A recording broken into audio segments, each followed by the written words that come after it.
এক বস্তা হতাশা নিয়ে শহরে জীবনে ফিরেছি। আর চাকরির কথা কি বলবো, এইচএসসি সার্টিফিকেট আছে, আর এদিকে কিছুদিন ডিগ্রিও পড়েছিলাম।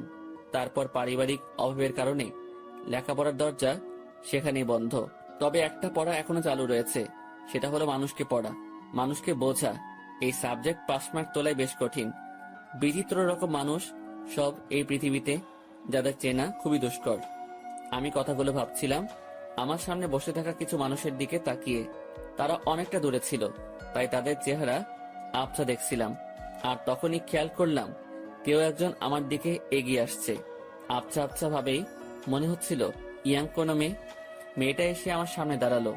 এবার আমার চোখের আবছা ভাবটা ছাড়লো। আমি এক পলক মেয়েটাকে দেখে নিলাম। বাহ, মেয়েটা তো বেশ সুন্দরী।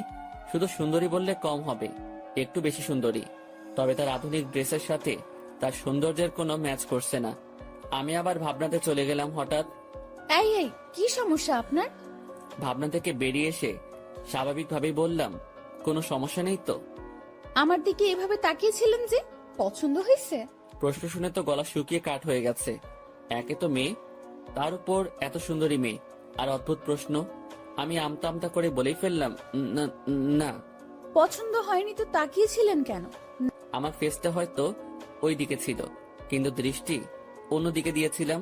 একা মুখের উপর বলে পছন্দ হয়নি। কি নাম আপনার? শুভ। আমি ইরা। আর আপনাকে চেনা চেনা লাগছে, তাই নামটা জিজ্ঞেস করলাম।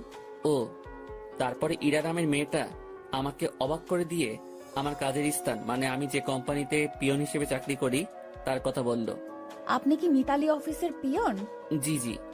ও, আমার বাবা ওই কোম্পানির মালিক, আর আমার বাবার অফিসেই চাকরি করে। বাবার অফিসে আমি অনেক যাই। আপনি তো চা কফি এনে দেন। আমি আপনাকে চিনেছি, আপনি আমাকে চিনতে পারেননি কেন?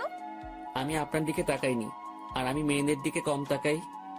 ওরে সাধু, শোনেন, আপনি তাকান, তবে বেশি ভাবনায় থাকেন।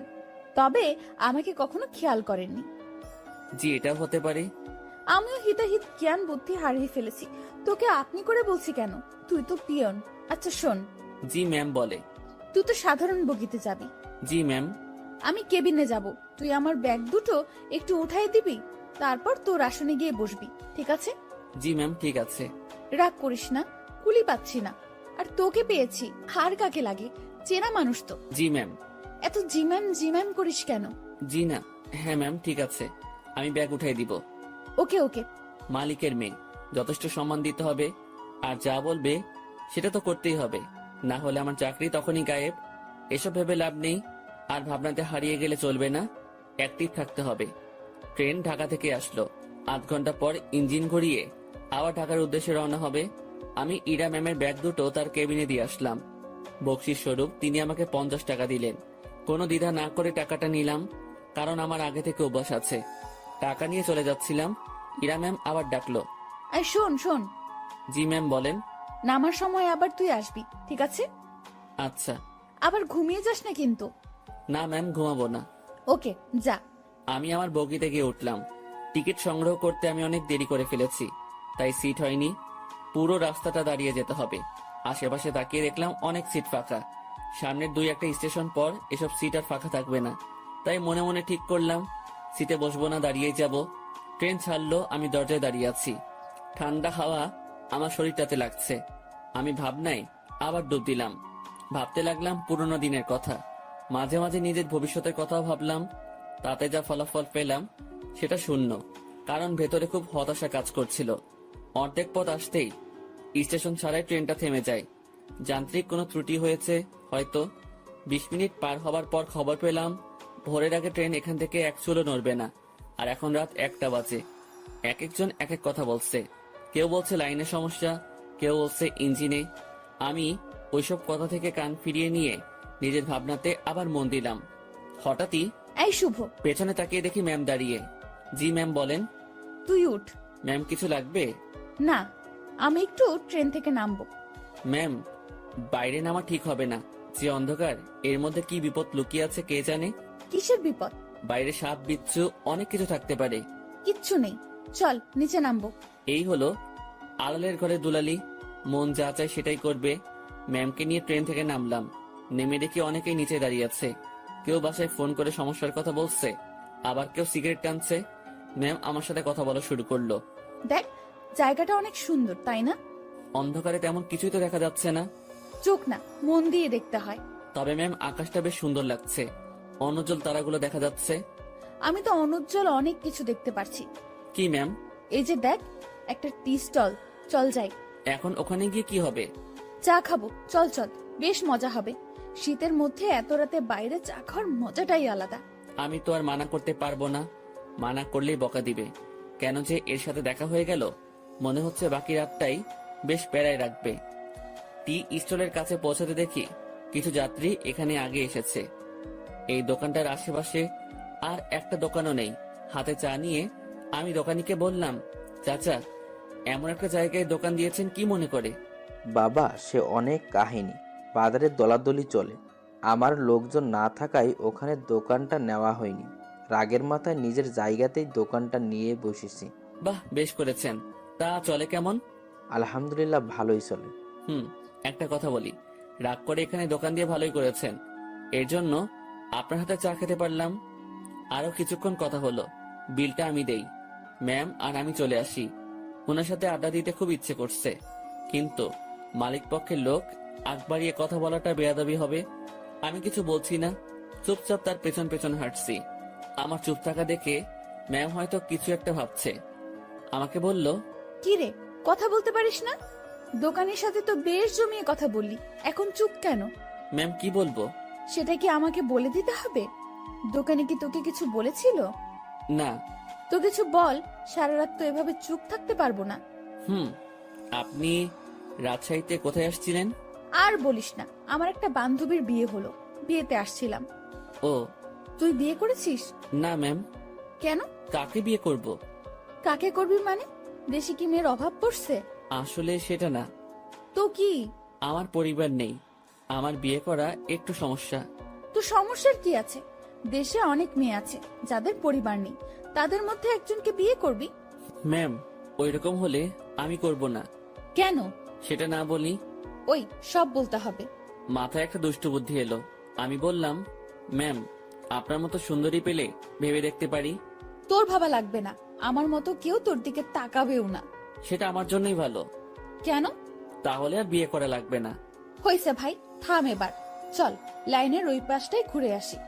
ইরা ম্যাম যেদিকে যাচ্ছে আমিও তার পেছন পেছন ছুটছি। একবার বললাম যে বাকি রাতটুকু ঘুমিয়ে নেন, তখন আমাকে ধমক দিয়ে বলল, সে কি আমার আদেশ মেনে চলবে? পরক্ষণেই ভাবলাম, তাই তো, সে আমার কথা মানবে কেন? সে তো মালিক পক্ষের লোক। লাইনের অন্য পাশটায় চলে আসলাম। এই পাশটায় ফাঁকা জায়গা নেই, কাছে একটা গ্রাম দেখা যাচ্ছে, আর লাইনের পাশ দিয়ে একটা রাস্তা গ্রামের ভেতরে চলে গেছে। চল রাস্তাটা দিয়ে গ্রামের ভেতর যাই। না ম্যাম, এত রাতে যাওয়া ঠিক হবে না। আমি কি বলছি তোকে? জি ম্যাম, চলেন। এই হলো মেয়ে মানুষ, ভালো মন্দ কিছুই বোঝে না। তারপর যদি এরকম ধনী ঘরের মেয়ে হয়, তাদের মাথার তার দুই একটা কমই থাকে। এরা পুরো পৃথিবীকে নিজের মনে করে আর ভাবে সেই সব থেকে ক্ষমতাধর ব্যক্তি। দুজনে অনেকটা হাঁটলাম, এখন আমরা হাঁটছি গ্রামের ভেতরে। পুরো গ্রাম নিস্তব্ধ, কোথাও কোনো সারা শব্দ নেই, শুনশান পরিবেশ। ম্যাম মাঝে মাঝে আমার সাথে কথা বলছে। এক সময় আমরা ভালোই কথা বলতে শুরু করি। ম্যাম আমাকে বলল, তুই কি সারা জীবন এইভাবেই কাটাবি? জানি না, জানিস না মানে? আমার ভাগে কি আছে আমি কিভাবে বলবো? তাও সবার তো অনেক ফিউচার প্ল্যান থাকে, তোর নেই? না। অদ্ভুত। আচ্ছা ম্যাম, একটা জিনিস আমার কাছে খুব খারাপ লাগছে। কি? বললে রাগ করবেন না তো? না, বল। স্টেশনে যখন আপনাকে দেখলাম, তখন একটা জিনিস খেয়াল করেছি। কি খেয়াল করেছিস? আপনার সৌন্দর্যের সাথে আপনার আধুনিক সাজগোজ একদমই বেমানান। কি বলিস? সবাই তো খুব প্রশংসা করে। সবার চোখ নেই তাই। তো কেমন সাজলে আমাকে ভালো লাগবে? অতি সাধারণ। যেমন? এই যে হেয়ার কালার করেছেন, এটা চুলের সৌন্দর্য নষ্ট করেছে। আপনার ঠোঁটে। এই থাম। জি ম্যাম। তুই অন্ধকারে আমার ঠোঁট কিভাবে দেখলি? ওই যে বললাম না, স্টেশনে দেখেছি। উফ, বাদ দে তোর ডায়লগ, চুপচাপ হাঁটতে থাক। জি ম্যাম, আর সামনে না এগোই, আমরা চলে যাই। আর একটু যাব, তারপর ফিরবো। পরিবেশটা ভালোই লাগছে, রাতে এইভাবে গ্রামের মধ্যে দিয়ে কখনো হাঁটিনি। আমরা হাঁটতে হাঁটতে আরো সামনে এগোলাম। আর হঠাৎ দুজন লোক লাইট নিয়ে আমাদের সামনে আসলো। তাদের হাতে মাছ ধরার পলো, মাছ ধরতে যাচ্ছে মনে হয়। এই তোমরা কারা? এই গ্রামে আগে কখনো দেখিনি তো। ভাই, আমরা আসলে ট্রেনে যান্ত্রিক ত্রুটির কারণে মাঝপথে দাঁড়িয়ে গেছে, আর ট্রেন থেকে নেমে আমরা একটু হাঁটতে আসছি। এই তোমরা থামো, সব বুঝে গেছি সব, চলো আমাদের সাথে। কোথায় যাব? কোনো কথা না, চলো। লোক দুটো আমাদেরকে একটা বাড়ির ভেতর নিয়ে আসলো। আমি মনে মনে আল্লাহ আল্লাহ করছি, কি যে হবে। গ্রামের মানুষ এসব কিছুতে বেশ সিরিয়াস। রাত করে মেয়ে নিয়ে বাইরে দেখলে উল্টাপাল্টা ভাববে। আমাদের বেলায় ঠিক তাই হয়েছে। এরা শুধু আমার দিকে তাকিয়ে বারবার দেখছিল। আমিও মনে মনে বলছি, দেখেন কেমন লাগে। একজন বাড়ির গিন্নিকে ডাকা শুরু করলো। বুঝলাম এটা তার নিজের বাড়ি। লোকটির বয়সে আমাদের তাকিয়ে বলল, এরা কারা? ওরা বাড়ি থেকে পালায় আসছে, ওদের তুমি ঘরে নিয়ে যাও, আমি হুজুরের ডাইকা নিয়ে আসি। ভাই ভাই, হুজুরে ডেকে কি করবেন? বিয়ে করায় দেবো তোমাদের। ভাই ভাই শোনেন, উনি আমার কিছু না, আমরা পালাই আসিনি। উল্টাপাল্টা কথা কইও না, চুপ থাকো। একটা মায়া তোমার সাথে এত রাতে ঘুরে, এর মানে কি আমরা বুঝি না? ভাই ভাই এমন কইরেন না। চান মিয়া, তুমি ওদের ঘরে নিয়ে যাও, আর বউ আমি যাইতেছি হুজুরের ডাকতে। আমাদের কাছে একজনকে রেখে লোকটি অন্ধকারে হাওয়া হয়ে গেল। কিছু একটা ঘটতে চলছে। আমি ইরার দিকে তাকালাম, দেখি সে আমার দিকে তাকিয়ে আছে। মুখটা কাঁচুমাচু করে রেখেছে সে। দুজনে কথা বলতে পারছি না। সময় যাচ্ছে আর লোকজন বাড়তে শুরু করে। আমাদের দুজনকে 2 রুমে রাখা হয়েছে। আমি শুধু আল্লাহ আল্লাহ করছি। ওইদিকে ইরা কি অবস্থা হয়েছে আমি জানি না। কিছু সময় পর হুজুর আসলো। আমি তাকেও বুঝালাম। স্বস্তির কথা হলো সে বুঝেছে। কঠিন একটা সমস্যা থেকে বাঁচলাম। হুজুরটা আমাদের লাইন পর্যন্ত এগিয়ে দিল। তারপর ওয়াও, কি দারুণ অভিজ্ঞতা। ধুর, চুপ করেন তো, এখনই তো একটা ইয়ে হয়ে যেত। ইয়ে মানে কি? আরে বড় বাচ্চা বেঁচে গেছেন। তা তো জানি, তবে দারুণ লাগছে। আপনি থাকেন, যেখানে ইচ্ছা যান, আমাকে ডাকবেন না। আমি ট্রেনে উঠলাম। ওনার সাথে সাথে আর দেখা করলাম না। ফজরের আজান হলো, তার কিছুক্ষণ পর আমাদের ট্রেন আবার যাত্রা শুরু করলো। আমি ঠিক আমার আগের জায়গাটায় দাঁড়িয়ে আছি। ইরা ম্যাম আবার আসলো। তুই ভালোই বদমাইশ তো। কি কি করছি আমি? তুই আমার উপর ছাড়ি দিস, আমার উপর রাগ দেখাস। তো কি করব? আপনার মাথায় কি ব্রেইন নামক জিনিসটা আছে? থাকলেও তো মনে হয় কাজ হবে না। এরকম ছেলে মানুষই করেন, কি জন্য বড় হয়েছেন বোঝেন না কিছু। ম্যাম আমার দিকে হা করে তাকিয়ে আছে। আমি জানি কথাটা বলার পর আমার চাকরি থাকবে না। আপনার বাবাকে কিছু বলতে হবে না, আমি অফিস যাব না। ম্যাম কিছুক্ষণ চুপ থেকে বলল, আমি তোকে চাকরি দেইনি, তোর চাকরি আমি কাটবো কেন? এই যে আমাকে বকা দিলি, মনে রাখিস, এর শোধ আমি তুলবো। ইরা রাগ দেখে তার কেবিনে চলে গেল। ম্যাম যে থ্রেটটা দিল, আমার একটু ভয় লাগলো না। ওনার কথা শুনে মনে হলো কোনো বাচ্চা আমাকে থ্রেট দিয়েছে। ওনার কণ্ঠটা সত্যি অসাধারণ। শুনলে মনে হয় বারবার শুনি। না, আমি আবার ভাবনাতে হারিয়ে যাচ্ছি কেন। যাই, ওনার কেবিনে গিয়ে সরি বলে আসি। না হলে আমার কি করে বসবে আল্লাহ জানে। আমি তার কেবিনের ভিতর ঢুকবো, তখনই কারোর সাথে ধাক্কা লাগলো। তাকিয়ে দেখি ম্যাম। উনি হয়তো বাইরে আসছিলেন। এটা কি হলো? সরি ম্যাম, বুঝতে পারিনি। তুই আমার কেবিনে কি জন্য? সরি বলতে আসছি। সরি বললে তো কাজ হবে না, আমি তোকে মাফ করব না। কিছুক্ষণ তর্ক হলো। আমি তাকে বললাম, আমার উপর কেউ রাগ করে থাকুক সেটা আমি চাই না। আপনার মন যা চাই তাই করেন। কথাটা বলতেই ম্যাম আমাকে অবাক করে আমার গালে 2টো চড় বসিয়ে দিল।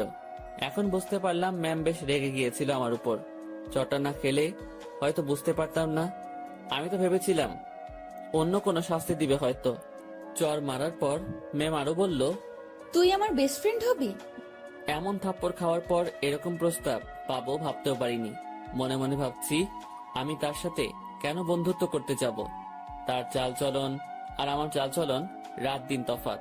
কিন্তু কথাটা তাকে মুখের উপর মানা করতে পারবো না, যদি আবার কয়েকটা থাপ্পড় দিয়ে দেয়। ভয় ভয় বললাম, হব। গুড, তুই এখন যা। না, শোন শোন, তোর কন্ট্যাক্ট নাম্বারটা দিয়ে যা, আমি কল করে তোকে ডেকে নেব যে কোনো সময়। ম্যামকে মোবাইল নাম্বারটা দিয়ে আগের জায়গায় ফিরে আসলাম। 8টায় আমাদের গন্তব্যে পৌঁছে গেলাম। ইরা ম্যামের কথা অনুযায়ী তার ব্যাগগুলো নামিয়ে দিলাম। এখন উনি আর আমি স্টেশনের বাইরের রাস্তায় দাঁড়িয়ে আছি। বাসা থেকে ওনার জন্য গাড়ি পাঠানো হয়েছে। গাড়ি জ্যামে পড়েছে, তাই অনেক লেট হচ্ছে। আমার পেটের অবস্থা খারাপ, রাতে কিছু খাওয়া হয়নি, আবার অনেকটা বেলা হয়েছে, পেটে এখনো কিছু পড়েনি। ম্যামের সামনে কিছু বলারও সাহস পাচ্ছি না। কিছু সময় পর উনি আমাকে বললেন, তোর কি ক্ষুধা লাগছে? জি অনেক। তো খেয়ে আয়। আচ্ছা আপনি দাঁড়ান, আমি যাবো আর আসবো। আমি একটা দোকানে গিয়ে চা বিস্কিটের সাথে কয়েকটা কলা খেয়ে নিলাম। দোকানদারকে টাকা দিতে যাব, তখন মনে হলো ম্যামও তো কিছু খাইনি, ওনাকে খাওয়ার কথা বলা উচিত ছিল। ভুলটা যেহেতু করেই ফেলেছি, তাই ওনার জন্য কিছু নিয়ে গেলাম। আমি কাছে গিয়ে তার দিকে খাবারগুলো এগিয়ে দিলাম। আমার দিকে উনি ভ্রু কুঁচকে তাকালো। এগুলো আমাকে কেন দিচ্ছিস? খেয়ে নিন, আপনি তো রাতে কিছু খাননি। তুই কি ভাবিস আমাকে? আমি সকাল সকাল রাস্তায় দাঁড়িয়ে এসব খাবো? এগুলো তোদের মতো লোকজন খাবে।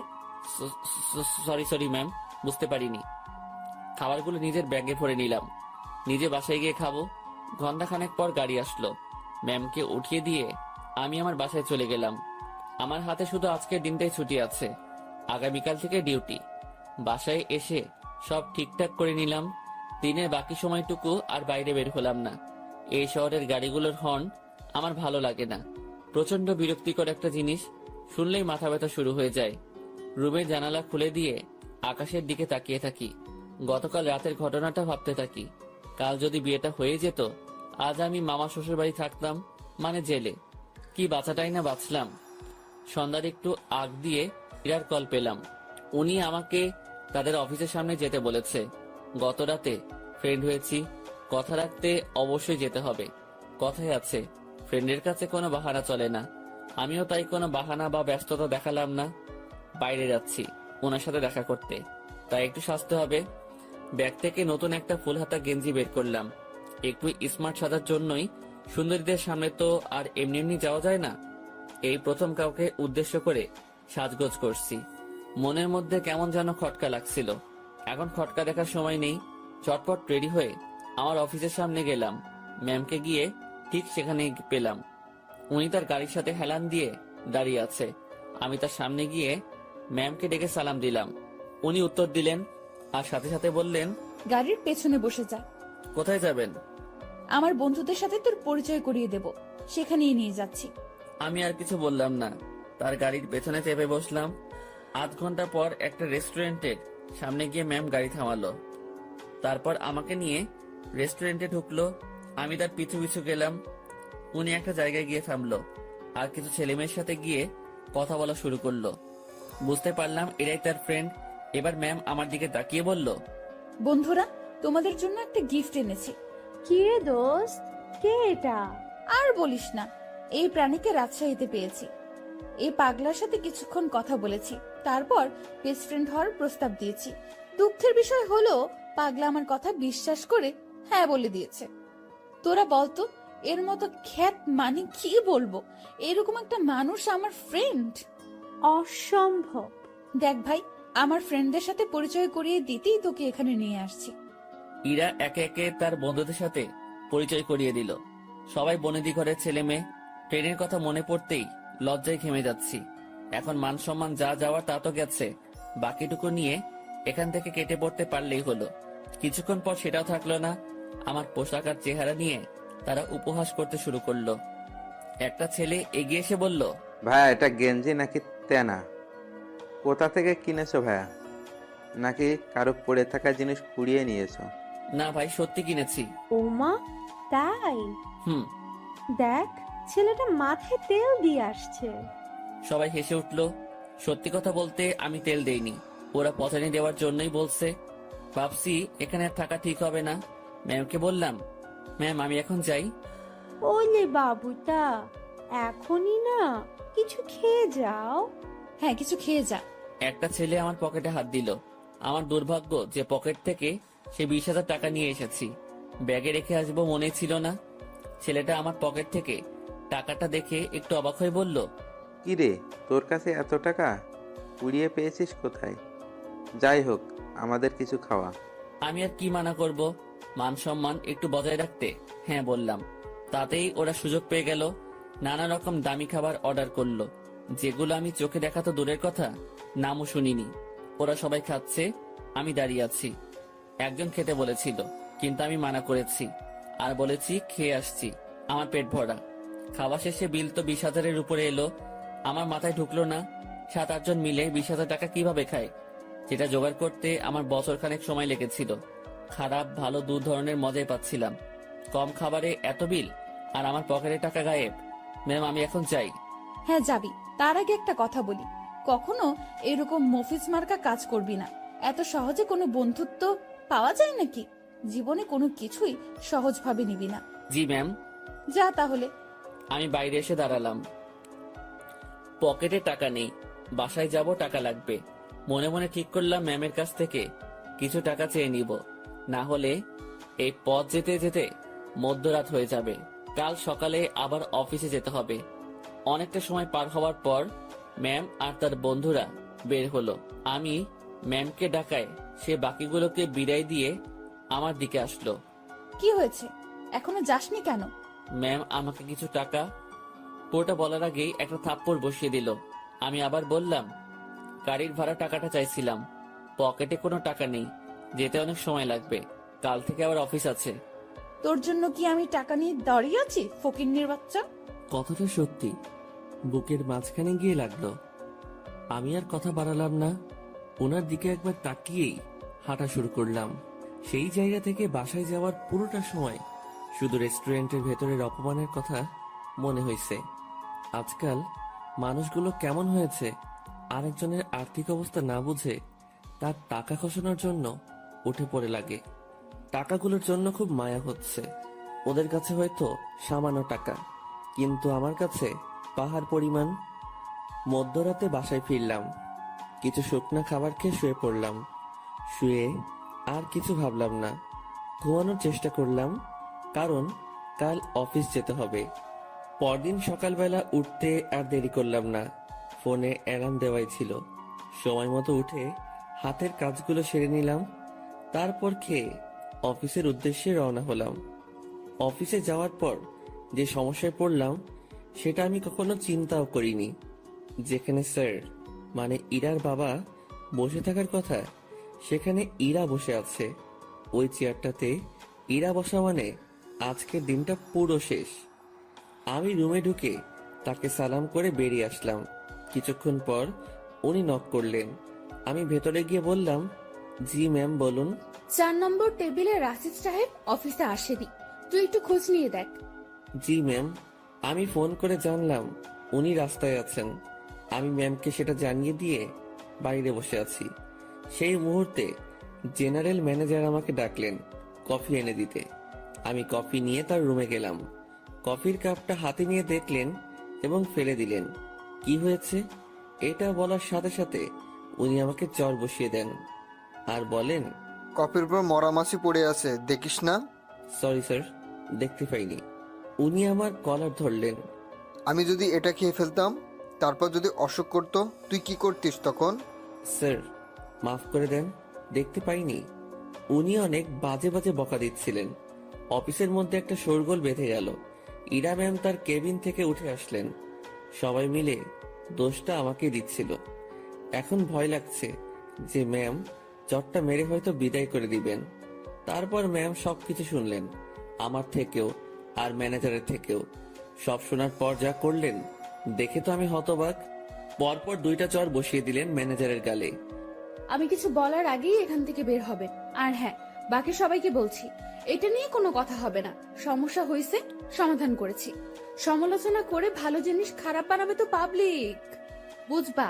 কত ধানে কত চাল, যার যার কাজে যাও, অনেক সময় নষ্ট হয়েছে। কিছুক্ষণ ঝড়ের পর অফিস স্বাভাবিক, আগের মতো কাজ চলছে। কিভাবে সব সামলে নিলাম। হুটহাট ম্যানেজার শেখত, সাথে 2টা থাপ্পড়। বিচারটা যাই করুক, তাহলে আমার সাথে অমন করলো কেন? ভাবতে ভাবতে কোনো উত্তরই খুঁজে পেলাম না। লাঞ্চের সময় আমি বাসা থেকে রুটি নিয়ে আসছি। 2-1জনকে পানি এনে দিয়ে আমি খাওয়ার জন্য বসবো। তখন ম্যাম ডাকলো। মনে মনে ভাবছি খাওয়াটাও কপালে নেই। মুখ ভার করেই ম্যামের রুমে ঢুকলাম। জি ম্যাম, কিছু বলবেন? তুই খাবার খেয়েছিস? জি না। বাসার থেকে খাবার নিয়ে আসছিস নাকি বাইরে গিয়ে খাবি? বাসা থেকে এনেছি। যা, খাবার নিয়ে আমার রুমে আয়। ম্যাম বুঝিনি। আরে হারামি, খাবার নিয়ে আমার রুমে আয়। কথাটা শুনেই ভাবছিলাম আমি ঠিক শুনছি তো। ভাবনাতে আর ডুব দিলাম না। দেরি না করে খাবার নিয়ে আবার রুমে ঢুকলাম। ম্যাম তো দেখি দামি দামি খাবার সব টেবিলে সাজাচ্ছেন। আমাকে দেখিয়ে দেখিয়ে বললেন, এসব আমার মায়ের হাতের রান্না। ম্যাম আমি বাইরে গিয়ে খাই, আপনি খাওয়া শুরু করেন, পানি লাগলে বলবেন। এই, তুই কি এজন্য রেখেছিস? আচ্ছা, তোর খাবারের বাটিটা আমার হাতে দে তো। আমি তেমন কিছু আনিনি, ওই রুটি। আমি দেখবো, দে। ভয়েই বাটিটা ওনার হাতে দিলাম। লজ্জায় তো মাথা কাটা যাওয়ার অবস্থা। বাসায় কিছু ছিল না, তার উপর টাকাও নেই। রুমে পেঁয়াজ মরিচ ছিল, সেগুলো কেটে তেল আর লবণ দিয়ে মাখিয়ে নিয়ে আসছি। ম্যাম যদি সেটা দেখে তো। কথাটা ভাবতে ভাবতেই বাটির ঢাকনা খুলেই উনি চোখ বড় বড় করে ফেলেন। খাবারটা কিছুক্ষণ তাকিয়ে থেকে দেখে আবার আমার দিকে তাকালেন।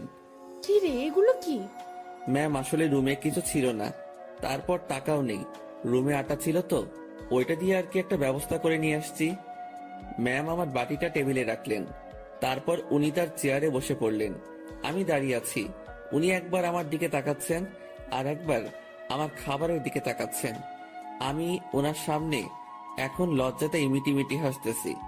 উনি কিছু সময় চুপ থাকার পর মুখ খুললেন। এই যে, এই খাবারগুলো তোর। ওনার খাবার আমার দিকে এগিয়ে দিলেন। আমি টেবিলের কাছে গিয়ে হাত দিয়ে নিজের বাটিটা নিয়ে বললাম, আমি যেটা এনেছি সেটা না খেলে আমার পেট ভরবে না, আর আপনার খাবার খেলে আমার পেট খারাপ হতে পারে। এত ভালো জিনিস কখনো খাওয়া হয়নি তো, পেট খাবারটা সহ্য করতে নাও পারে। গতকালের রাতটা একটু দেখিয়ে রুম থেকে বেরিয়ে আসলাম। নিজের খাবার খেয়ে আমার কাজে মনোযোগ। কার কি লাগছে, কে কি চাচ্ছে, সব দেখাশোনা করছি। দুপুরের পর ম্যাম আমাকে আর ডাকেননি। বুঝতে পারলাম তিনিও কিছুটা বুঝতে পেরেছেন আমার কষ্টটা। রাতে অফিস শেষ করে বাসায় ফিরলাম। পাশের বাসার পরিচিত একজনের কাছ থেকে টাকা ধার নিয়ে মাছ কিনে নিয়ে এসে রান্না বসিয়ে দিলাম। তখন রাত প্রায় 10টার কাছাকাছি। চুলোয় রান্না বসাবে সেই সময় ফোন আসলো। ম্যাম ফোন করেছে, নাম্বারটা সেভ করে রেখেছি। ধরবো কি ধরবো না এমন করতে করতে রিসিভ করে সালাম দিলাম। উনি উত্তর দিয়ে বললেন, কি করিস? এই তো ম্যাম, কিছু না। এখন শোন, জি ম্যাম, বলেন। দুপুরে আমার মুখের উপর কথা বলে আমাকে লজ্জা দিয়ে তোর খাবার নিয়ে চলে গেলি, ভয় করলো না? আমি চুপ হয়ে গেলাম। কি বলবো উত্তরে বুঝতে পারছি না। কি রে, কথা বলছিস না কি জন্য? ম্যাম, অফিসের কোনো কথা হলে বলেন। তুই আমার কথা ঘুরিয়ে নিস। আমি যা বলছি তার উত্তর দে। জি ম্যাম, বলেন। ওভাবে খাবার নিয়ে চলে গেলি কেন? আপনার খাবার খেয়ে আমার ক্ষুধা মিটত না। তাই না? জি। আমি বুঝতে পেরেছি, তুই আমার উপর রাগ দেখাচ্ছিস। সুযোগ ভালোই কাজে লাগাচ্ছিস। এখানে কিসের সুযোগ ম্যাম? আপনি আমাকে এখন মানা করে দিলে আমার সাথে তো আপনার এখনই কোনো অফিসিয়াল সম্পর্ক থাকবে না। ক্ষমতা আপনার হাতে, সুযোগ আপনার হাতেই। চুপচাপ রান্না শেষ করে খেয়ে আমাকে কল দিবি। ম্যাম, অফিসের কোনো বিষয়ে কথা বলবেন? না, তাহলে ফোন দিয়েন না, আমিও দিব না। তোর 24 ঘন্টাই ডিউটি। আমি ফোন দেওয়ার পর সময়টুকু অফিসিয়াল, ওকে? তাহলে বেতন বাড়িয়ে দিয়েন। ঠিক আছে, দিব। ঠিক আছে, দিব। তুই অবশ্যই ফোন করবি। আর হ্যাঁ, কাল অফিসে আসার সময় দুপুরের খাবার আনবি না। কেন ম্যাম? অফিসে না খেয়ে কাজ করতে হবে? তোর জন্য আমি খাবার নিয়ে যাব। ম্যাম, ওসব খাবার টাবার বাদ দিন, আমি আমার খাবারে সন্তুষ্ট। তুই যদি কাল অফিসে তোর রান্না করা কিছু নিয়ে আসিস তো মনে রাখবি, তোকে শুধু অফিস থেকে না, দুনিয়া থেকেই বিদায় করে দিব। আমি কিছু বলতে যাব তখনই ম্যাম ফোনটা রেখে দিল। তুই যদি কাল অফিসে তোর রান্না করা কিছু নিয়ে আসিস তো মনে রাখবি, তোকে শুধু অফিস থেকে না, দুনিয়া থেকেই বিদায় করে দিব। আমি কিছু বলতে যাব তখনই ম্যাম ফোনটা রেখে দিল। মনে মনে ভাবছি, এত আদিক্ষেতা দেখানোর কি আছে? আমি তার অফিসের সামনে একজন পিয়ন, আর এমন ব্যবহার করছে। মনে হয় না, ছি ছি ছি, কি সব কথা ভাবছি আমি। পরদিন সকাল সকাল উঠে আর রান্না করলাম না। সকালে নাস্তাটা বাইরে করেই অফিসে রওনা হলাম। অফিসে গিয়ে দেখি ম্যাম আগে এসেছেন। প্রতিদিনের মতো হাজিরা দিলাম। উনি আমাকে দেখে তেমন কিছু বললেন না। দুপুর পর্যন্ত স্বাভাবিকভাবেই কাজ করলাম। দুপুরের খাবার সময় ম্যাম তার রুমে ডাকে। আমি জানি উনি আমার জন্য খাবার নিয়ে আসছে। খুব লজ্জা লাগছিল। রুমের একপাশে খাবার খাওয়ার জন্য সুন্দর একটা ব্যবস্থা ছিল। ম্যাম আমাকে ওখানটায় বসতে বলে, আর আমার সামনাসামনি উনিও বসে যান। উনি একটা প্লেটে খাবার নিয়ে আমাকে দেয়, আরেকটা উনি নেন। আমি প্লেটে হাত দিতে পারছিলাম না, খুব ভয় কাজ করছিল। এত বড় একজন মানুষের সামনে খাবার খাওয়া চারটেখানি কথা না, তার উপর সামনে এত সুন্দরী মেয়ে বসা। ম্যাম আমার দিকে খেয়াল করে বলল, তুই হাত দিয়ে খাবি না খাওয়াই দিব? জি না ম্যাম। একটা কথা, কি? আমি খাবার বাইরে নিয়ে গিয়ে খাই। এখানে খাইতে তোর সমস্যা কোথায়? ম্যাম সত্যি বলতে ভয় করছে। কি ভয়? আরে ভয় কি জন্য পাচ্ছিস? আপনার সামনে এভাবে খাওয়া। তো কি হয়েছে, খা। ম্যাম বাইরে যাই। শুভ, আমি এক কথা 100 বার বলতে পারবো না। আমি আর কথা বাড়ালাম না, ভয়ে ভয়ে খাওয়া শেষ করলাম।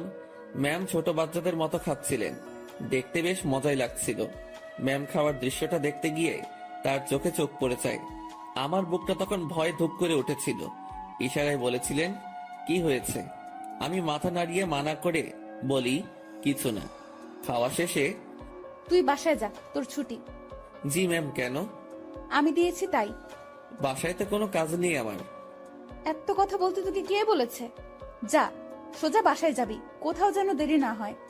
আমার ছুটিতে বাকি সবাই একটু অবাক হলো। আমি জানি না ম্যাম, আমার কাজগুলো কাকে দিয়ে করিয়ে নেবেন। উনি যেভাবে কাজ করেন, যে কেউ দেখলে অবাক হবে। আমি বাসায় এসে বিছানায় আরাম করছি, মাথার উপর ফ্যানটার দিকে তাকিয়ে অন্য একটা ভাবনায় ছিলাম। নির্দিষ্ট কোনো ভাবনা না, একদমই এলোমেলো। বাংলায় এই ভাবনাকে কি বলে বা কিভাবে ব্যাখ্যা করে আমি জানি না। এই জিনিসটা ভাবতে ভাবতে আমার চোখটা বন্ধ হয়ে আসে। জানি না কতটা সময় ঘুমিয়েছি। হঠাৎ আমার কানে কোনো একটা শব্দে বেজে ওঠে। চোখ খুলে বুঝতে পারি ফোনটা বাজছে। ফোন হাতে নিয়ে আবছা চোখে দেখি ম্যাম কল করেছে। ফোনটা রিসিভ করলাম। কই তুই? কই আবার, আপনি তো ছুটি দিয়েছেন, বাসায় আসছি। তুই কি ঘুমাচ্ছিস? হ্যাঁ। আমি কি তোকে ঘুমানোর জন্য ছুটি দিয়েছি?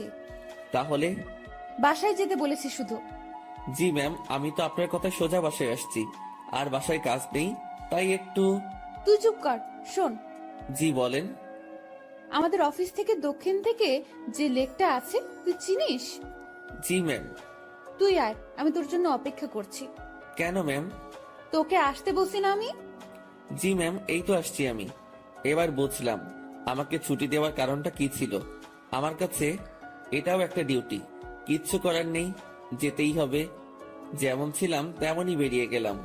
গতদিনের মতো আর সেজেগুজে বের হলাম না, যদি আবার অপমান করে। পকেটে টাকা আছে, তবুও হেঁটে যাচ্ছি। এই মাসের বেতন পেতে অনেক দেরি, তাই এমনি টাকা খরচ করা চলবে না। আমি ম্যামের কথা মতো সেই লেকের পাড়ে পৌঁছে যাই। এর মধ্যে ম্যাম আমাকে 2বার কল করেছিল, শুধু জেনেছিল আমি কই আছি। লেকের পাড়ে যেতেই দেখলাম অনেকেই বসে আড্ডা দিচ্ছে, অনেক বাচ্চারও আসছে। আমি ম্যামকে খুঁজছিলাম, আমাকে দেখে ম্যামই আমাকে ডাকে। আমি ওনার দিকে এগিয়ে যাই। উনি ঘাসের উপর বসা ছিলেন। একটু দূর থেকে মনে হচ্ছিল কোনো কারণে মনটা খারাপ। আমি তার পিছে গিয়ে দাঁড়ালাম। বস এখানে। আমি বসার পর, জি ম্যাম বলেন। আমি বুঝলাম না, 10 মিনিটের রাস্তা 1 ঘন্টা লাগে কিভাবে? আসলে ম্যাম কি বলবো, হেঁটে আসছি। তুই হেঁটে আসছিস কি জন্য? টাকা নাই? আছে, তবে খুবই অল্প। খরচ করলে বড়সড় বিপদে পড়তে হবে। আপনার মন খারাপ দেখছি। ম্যাম কিছু হয়েছে কি? তোর জন্য। ম্যাম আমি কি করেছি? অনেক লেট করছিস। জি সরি। উঠে দাঁড়িয়ে কান ধরে থাক। ম্যাম এটা। আমি উঠতে বলেছি। আমি উঠতে যাব তখনই ম্যাম আমাকে বসতে বলে। টাকা আছে তো, তাই না? হ্যাঁ আছে। চল আইসক্রিম খাবো। আমার টাকা দিয়ে? তো কখনো কোনো মেয়েকে বিল দিতে দেখেছিস তুই? না। তো আমার কাছে চাইবি না। চল আইসক্রিম খাবো। ম্যাম ম্যাম শোনেন, একটু মনটা নরম করেন। টাকাগুলো গেলে খুব সমস্যায় পড়বো। সেটা তো আমি জানি না। তুই আমার বেস্ট ফ্রেন্ড, বেস্ট ফ্রেন্ডের জন্য সবাই জান দিয়ে দেয়, আর আমি তো তোর কাছে টাকা চাইছি। জানতো না, আর সময় হলে জানটাও দিয়ে দিবি। অসহায়ের মতো দাঁড়িয়ে আছি। এখন আমার পকেটের 12টা বাজবে।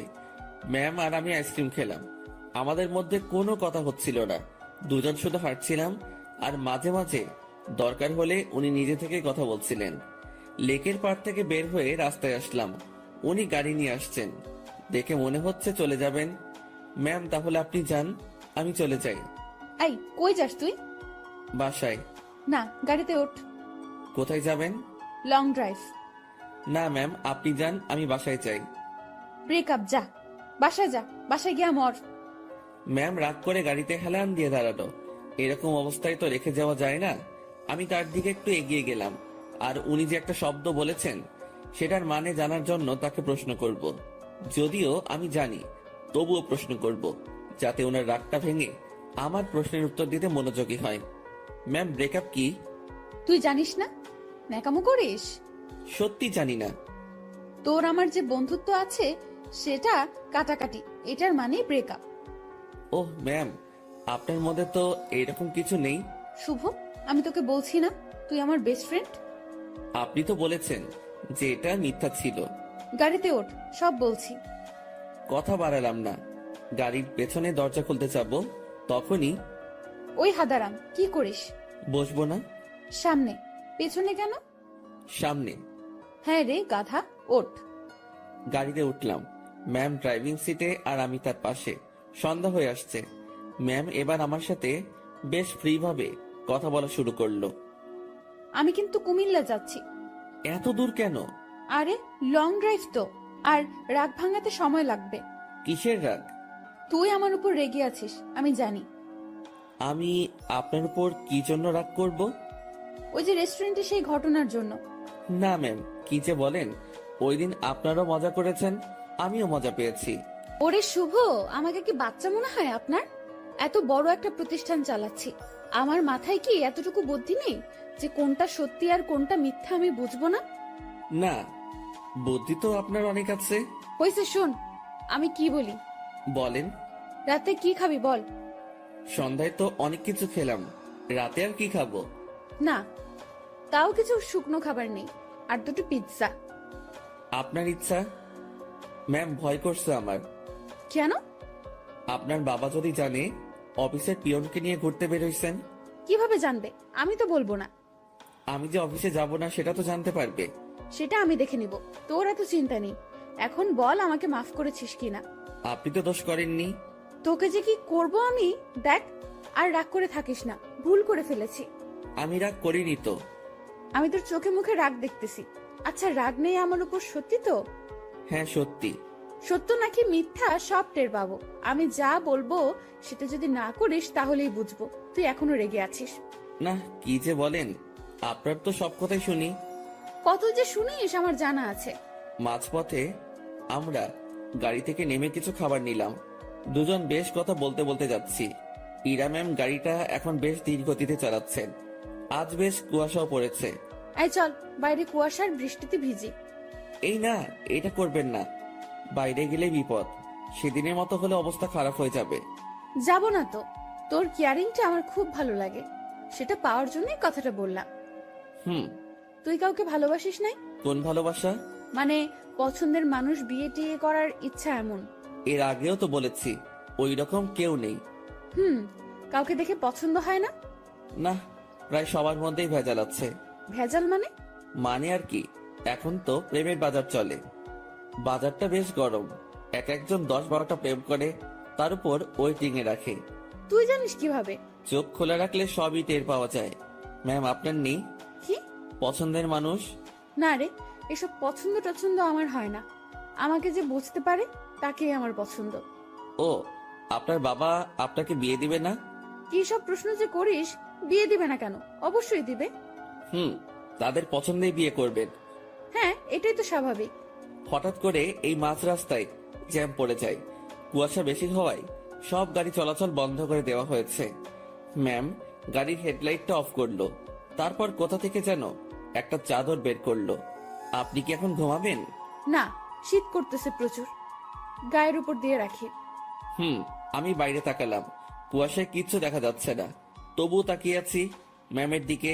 তো আর তাকিয়ে থাকা যায় না, তার দিকে তাকালে চোখ ফেরানো যায় না, সেই জন্য তাকানোটাই বিপদ। কি রে, তুই এরকম চুপচাপ থাকবি?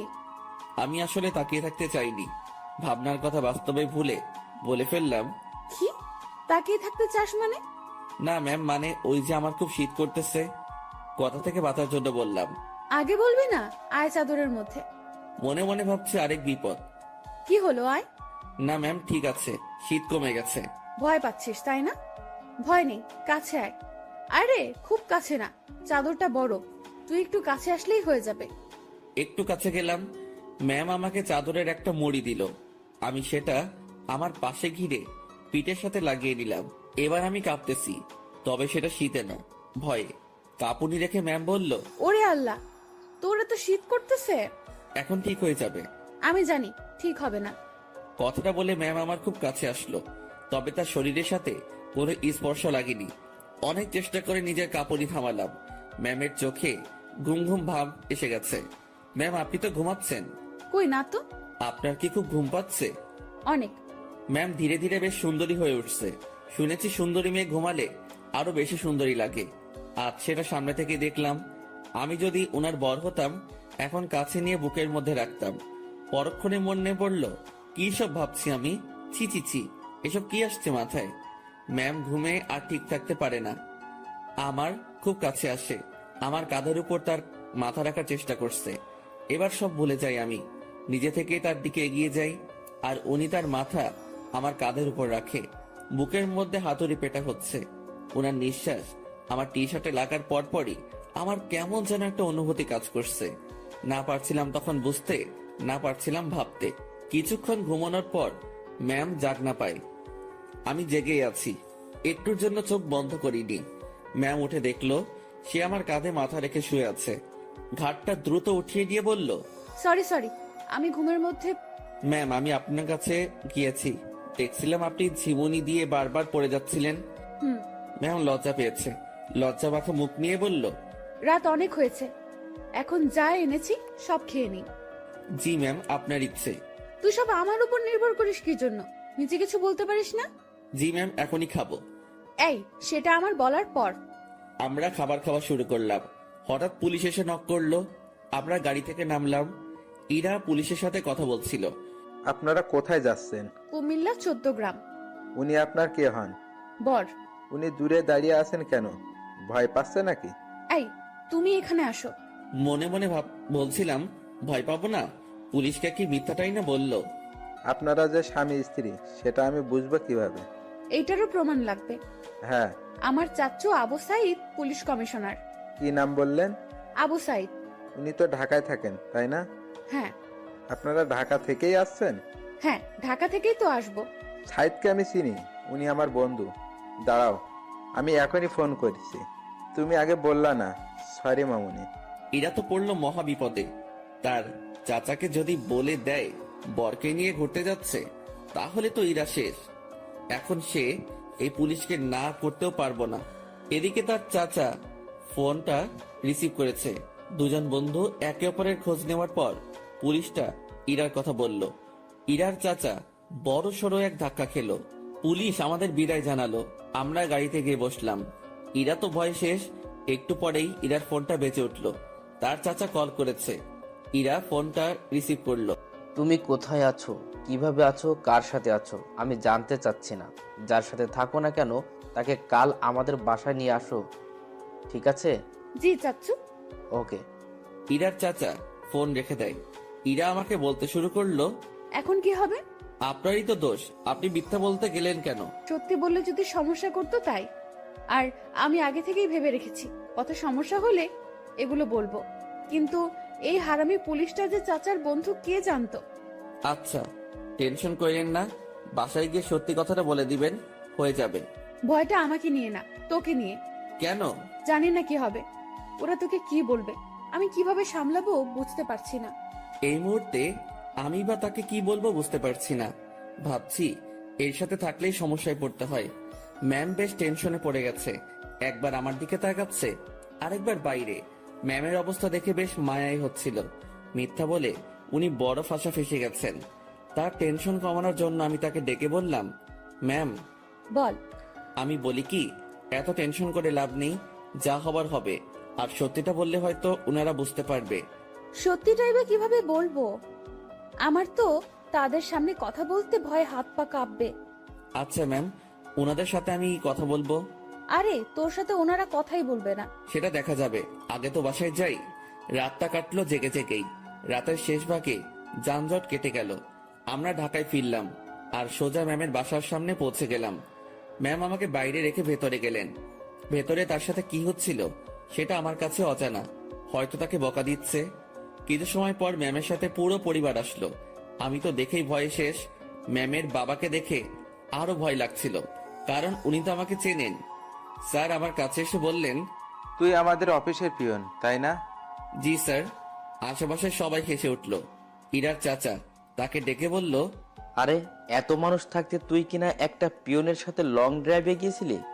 ইরা চুপ, কারণ সে এখানে কিছুই বলতে সাহস পাবে না। চুপচাপ থাকতে হবে তাকে। তোকে যেন অফিসে না দেখি, ঠিক আছে? জি স্যার। আমি চলে আসলাম তাদের ওখান থেকে। বাইরে এসে দীর্ঘ একটা নিঃশ্বাস ফেললাম। যাক, তেমন বকা দেয়নি, ম্যামকেও হয়তো কিছু বলেনি। নিজের বাসায় আসলাম। 2 দিন পর খাওয়া দাওয়া বন্ধ হয়ে যাবে। বিছানায় শুয়ে শুয়ে ভাবছি, এখানে না থাকতে পারলে চলে যাব। দিনটা কোনো রকমে পার করলাম। পরদিন ঘুম থেকে জাগনা হয়েছে, কিন্তু বিছানা ছেড়ে উঠতে ইচ্ছা করছে না। মোবাইলটা হাতে নিলাম, দেখি বিকাশ কোম্পানি থেকে মেসেজ। বিরক্তি নিয়ে ফোনটা রেখে দিলাম। শুয়ে শুয়ে টাকার কথা ভাবছি, এমন সময় মনে হলো স্ক্রিনে মনে হয় কিছু দেখছিলাম। ঝটপট মোবাইলটা হাতে নিয়ে দেখি 25,000 টাকা আমার অ্যাকাউন্টে কে যেন পাঠিয়েছে। আর একটা মেসেজ আছে, এটা ম্যামের নম্বর। মেসেজটা সিন করে দেখতে পেলাম উনি শুধু ব্রেকআপ লিখে পাঠিয়েছেন। নিজে নিজে শিওর হলাম টাকাটা উনি পাঠিয়েছেন। হয়তো আমার প্রতি তার দয়া হয়েছে। যাক, আমার একটু ভালোই হলো, কাজ খুঁজতে সুবিধা হবে। ম্যামের সাথে দেখা হলে ধন্যবাদ দিব। আমার রুমের দরজায় কারো নক। আলসেমি ছেড়ে উঠে দরজা খুললাম। পাশের বাসার বড় ভাই এসেছে, যার কাছ থেকে আমি টাকা ধার করে এনেছি। ভাই আমার টাকাটা খুব প্রয়োজন, তুই যেভাবে পারিস টাকাটা দে। ভাই, আমি তো বলেছি কয়েকদিন পর দিতে পারবো। না ভাই, আমার খুব দরকার। আচ্ছা, আপনি বাসায় যান, আমি টাকা নিয়ে আসছি। দরজা লাগিয়ে দিয়ে ফোনটা হাতে নিব, তখনই আবার দরজায় নক। কেমন যেন খুব রেগে গিয়ে দরজাটা খুলেই বলি, আরে ভাই, বললাম তো দিয়ে আসবো। একটু ধমকে সুরে বলেছি। আমার এমন করে বলাটা ভুল হয়েছে, কারণ সামনে ম্যাম দাঁড়িয়ে আছে। এখন কি বলবো, কিভাবে কথা কাটিয়ে নিব, এসব ভাবতে ভাবতে ম্যাম নিজে প্রশ্ন করলো, কি সমস্যা, এত রেগে আছিস কেন? আপনি এখানে? আমি বেশ অবাক, কারণ তাকে এখানে এভাবে কখনো আশা করিনি। আমার সামনে থেকে সর কুত্তা, ভেতরে যাব। আমি সরে দাঁড়াতে উনি ভেতরে ঢুকলেন। তারপর আমার বিছানায় নিজের শরীরটা এলিয়ে দিলেন। ফ্রেশ হয়ে নে। আজকে আবার কোথাও যাবেন নাকি? আরে না, তুই যা, ফ্রেশ হয়ে নে, কথা আছে। আচ্ছা, আমি বাইরে থেকে আসছি একটু। ওকে। আমি বাইরে এসে টাকা উঠে বড় ভাইকে থামিয়ে আসি। উনি যদি আবার আসতেন, আমার রুমে মেয়ে দেখে হয়তো ভিন্ন কিছু ভাবতো। রুমে এসে দেখি ম্যাম ঘুমিয়ে গেছে। আমি ফ্রেশ হয়ে নিলাম। কাজ শেষে ওনার দিকে তাকিয়ে ভাবছি, এই মেয়েটার যে কি হয়েছে। উনি চোখ খুলে বললেন, খাওয়া হয়েছে? না। টাকা না পাঠিয়ে দিলাম, এখনো খাসনি কেন? উঠতে তো হবে। যা, বাইরে থেকে খাবার নিয়ে আয়, একসাথে খাবো। ম্যাম, আপনি এই পরিবেশে খেতে পারবেন না। তুই পারলে আমিও পারবো। কথা বাড়িয়ে লাভ নেই, এই মেয়ে আমার কথা শুনবে না।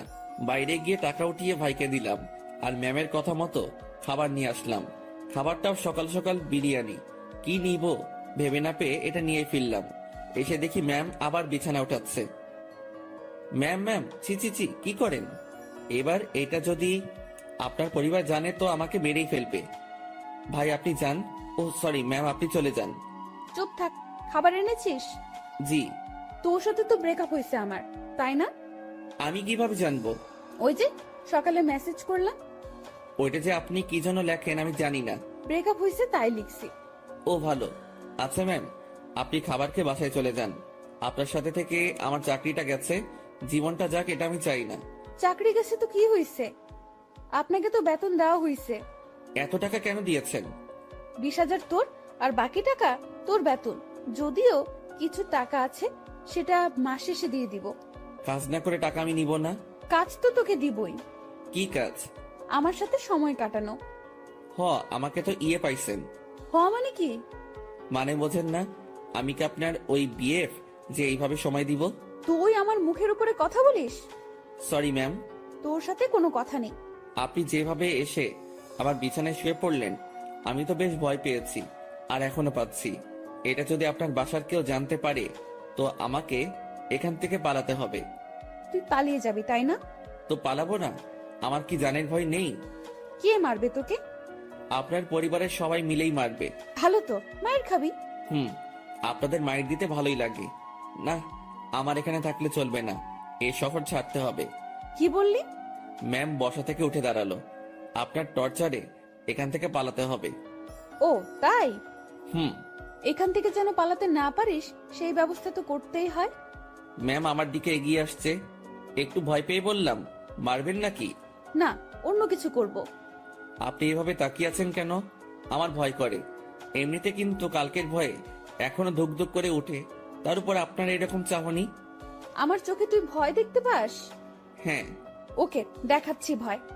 ম্যাম আমার দিকে এগোচ্ছে আর আমি পেছনের দিকে যাচ্ছি। একসময় আমার পিঠ দরজায় লেগে যায়। ম্যামও আমার খুব কাছে চলে আসে। তার শরীর থেকে সুগন্ধি আসছে। নিশ্চয়ই দামি পারফিউম ব্যবহার করেন। সবকিছু মিলিয়ে নেশা ধরিয়ে দেওয়ার মতো একটা সুবাস। আমার বুকের ভেতরের অবস্থা খারাপ। ম্যাম যে কি করবে এখন তার কিছুই টের পাচ্ছি না। আমি তার চোখের দিকে তাকিয়ে দেখি তার চোখ হাসছে। না, আমি তার চোখের ভাষা কবে থেকে বোঝা শুরু করলাম। চোখ সরিয়ে নিলাম, ওই আমার দিকে তাকা। আবার তাকালাম। উপায় নেই, তাকাতেই হবে। এইভাবেই তাকিয়ে থাক। চোখ দিয়ে পানি বের হবে। হোক। আমার খুব লজ্জা লাগছে। এতটা কাছে আসলেন কেন? তুই পালিয়ে যেতে পারিস, তাই একটু আটকানোর চেষ্টা। জানি না এরপর থাকবি কিনা, চেষ্টা করে দেখতে সমস্যা কি? কি চেষ্টা করবেন? ইরা ম্যাম আমার নাকের সাথে নাক লাগালো। উনি মিটি মিটি হাসতেছেন। ওই অবস্থাতেই তিনি কথা বলা শুরু করলেন। মুভিতে তোর জায়গায় আমি থাকতাম আর আমার জায়গায় তুই, কিন্তু এখানে ঠিক উল্টোটা হচ্ছে। আমি আর চোখ খুলে রাখতে পারলাম না, বন্ধ করে ফেললাম। চোখ খুলে রাখার শক্তি আমার নেই। আহারে আমার বেষ্টু। কথাটা বলে উনি আমার নাকে তার নাক ঘষা শুরু করলো। ম্যাম, একটু সরে দাঁড়ান। আগে বল পালাবি না? পালাবো না। প্রমিস কর। প্রমিস, পালাবো না। এভাবে হবে না। তাহলে ইরা তার জামাটা সরিয়ে বলল, নাভি টাচ করে বলতে হবে। ওনার নাভি দেখেই আমি চোখ সরিয়ে ফেলি। অসম্ভব সুন্দর একটা জিনিস দেখলাম। চোখটা বারবার সেই দিকে তাকাতে চাইছিল। কোনো রকম অন্যদিকে তাকিয়ে আছি। এই নে, এটা টাচ করে প্রমিস কর। ওইখানে টাচ করে শুধু শুধু? আমি তো বললাম প্রমিস। আমি বিশ্বাস করি না। ম্যাম, ওখানে আমি হাত দিতে পারবো না, যত যাই বলেন। কেন? আপনার যে বর হবে সে দিবে। আচ্ছা, তুই আমার হবু বর, এখন নে টাচ কর। চিচি ম্যাম, কি বলেন? এক আদেশ এতবার দিতে পারবো না, কিন্তু আমি তোরে দিতে বলছি না। আমার লজ্জা করে। তোর লজ্জার আমি রাগাবিরা বলে দিলাম। ম্যামের মাথা পুরো গেছে মনে হয়, না হলে এসব কথা বলছে তাও আমাকে। ওনাকে জিজ্ঞেস করা ছাড়া কোনো উপায় নেই। ম্যাম এমন করতেছেন কেন? আমার গালে এক থাপ্পড় দিয়ে বলল।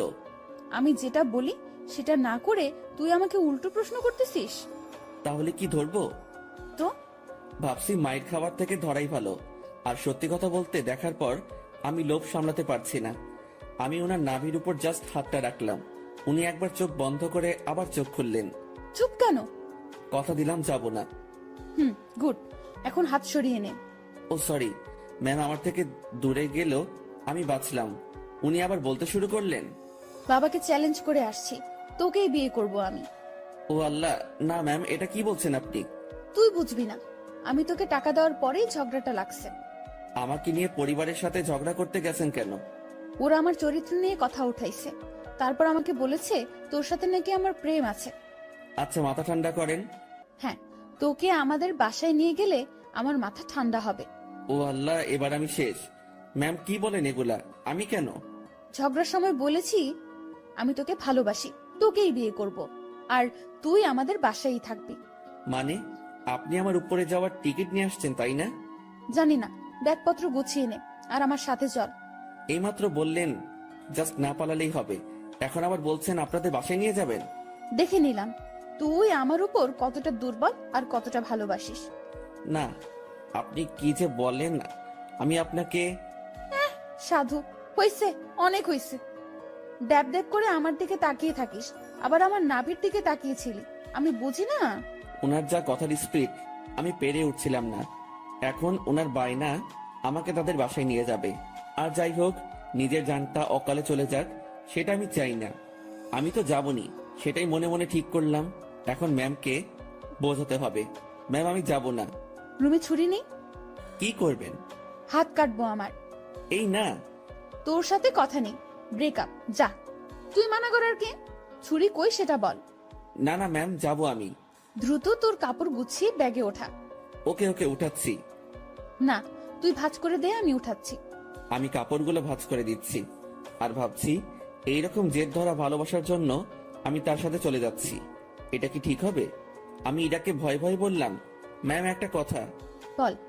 দেখেন, এরকম জেদ ধরা ভালোবাসা নিয়ে আপনার সাথে যাচ্ছি, এর কি কোনো গ্যারান্টি আছে? নাকি সময় শেষ হলে জেদ শেষ হলে তাড়িয়ে দিবেন? ইরা কেমন ঢং করে আমার দিকে তাকালো, মাথায় দুটো হাত রেখে বলল, আমাকে কি আগের দিনের গ্রামের মাতব্বর মনে হয় যে 4-5টা বিয়ে করব? বিয়ে একটাই, আর ভালোবাসা একটাই। আপনি কি আমাকে ভালোবাসেন? না, তো নিয়ে যাচ্ছেন কেন? একসাথে থাকতে থাকতে ভালোবাসাটা হয়ে যাবে। আচ্ছা চলেন। দাঁড়া, কিছু কথা বলে নি। জি বলেন।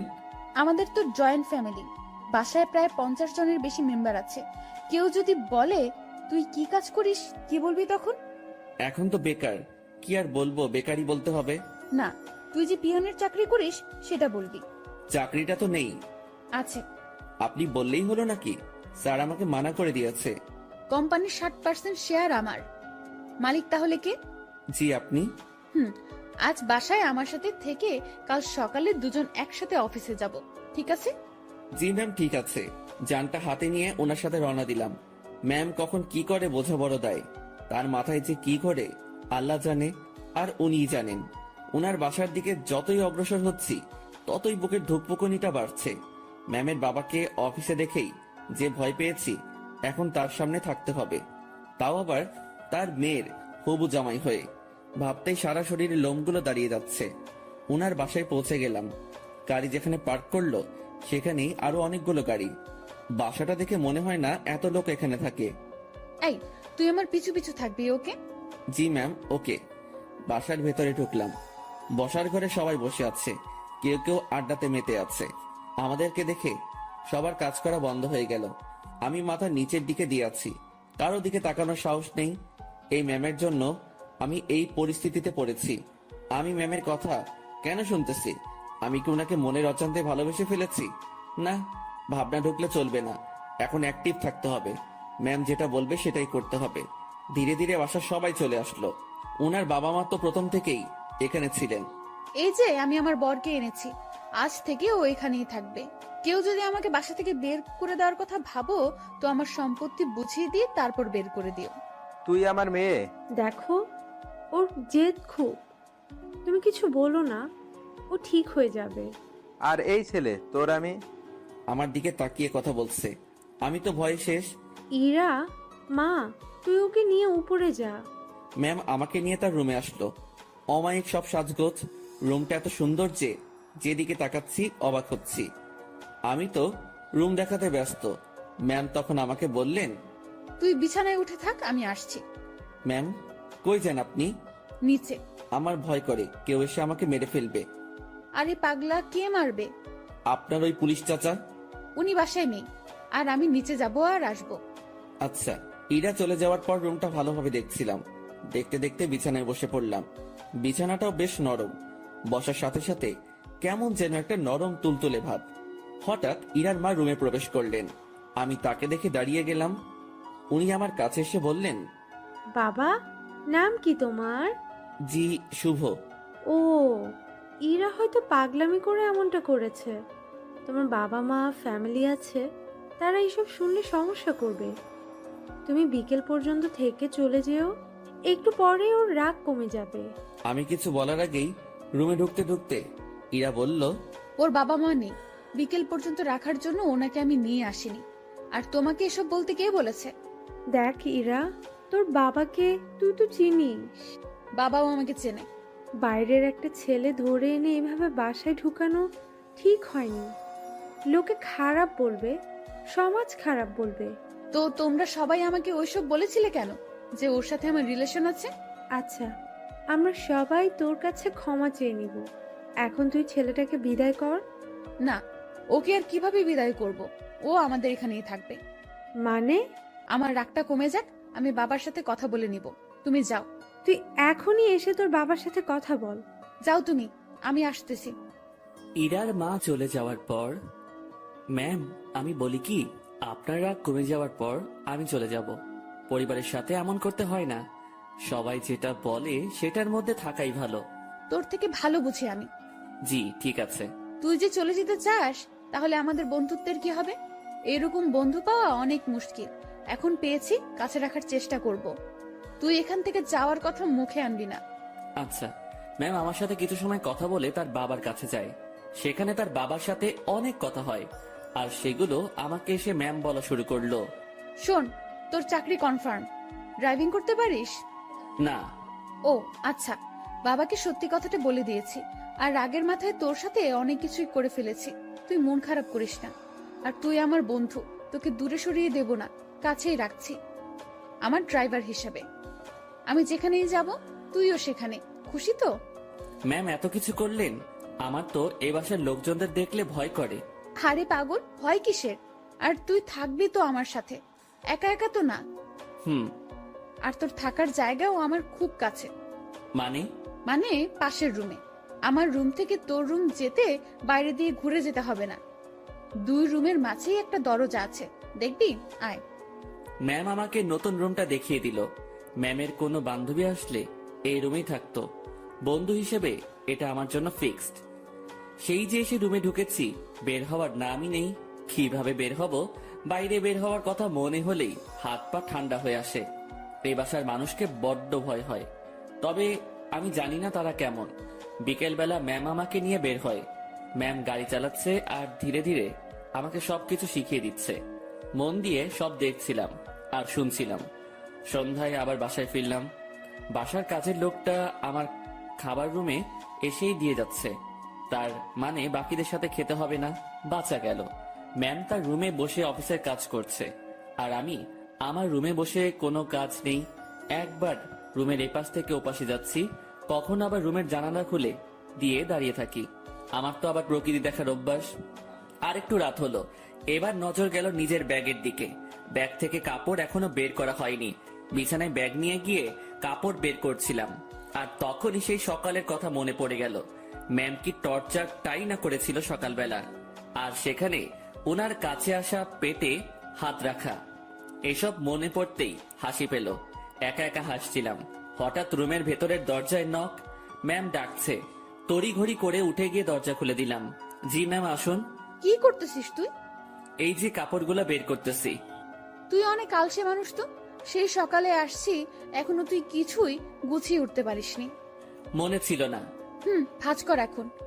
আমি আবার বিছানায় বসে কাপড় ভাঁজ করায় মন দিলাম। ম্যাম আমার গা ঘেঁষে বসলো। উনি খুব কাছে বসেছিল, তাই বললাম, ম্যাম একটু দূরে বসেন, সমস্যা হচ্ছে। কথাটা বলেই মনে হয় জীবনে সব থেকে বড় একটা ভুল করলাম। কথাটা বলার সাথে সাথে ম্যাম চোখ লাল করে ফেললেন। দেখে বোঝাই যাচ্ছিল বেশ রাগ করেছে।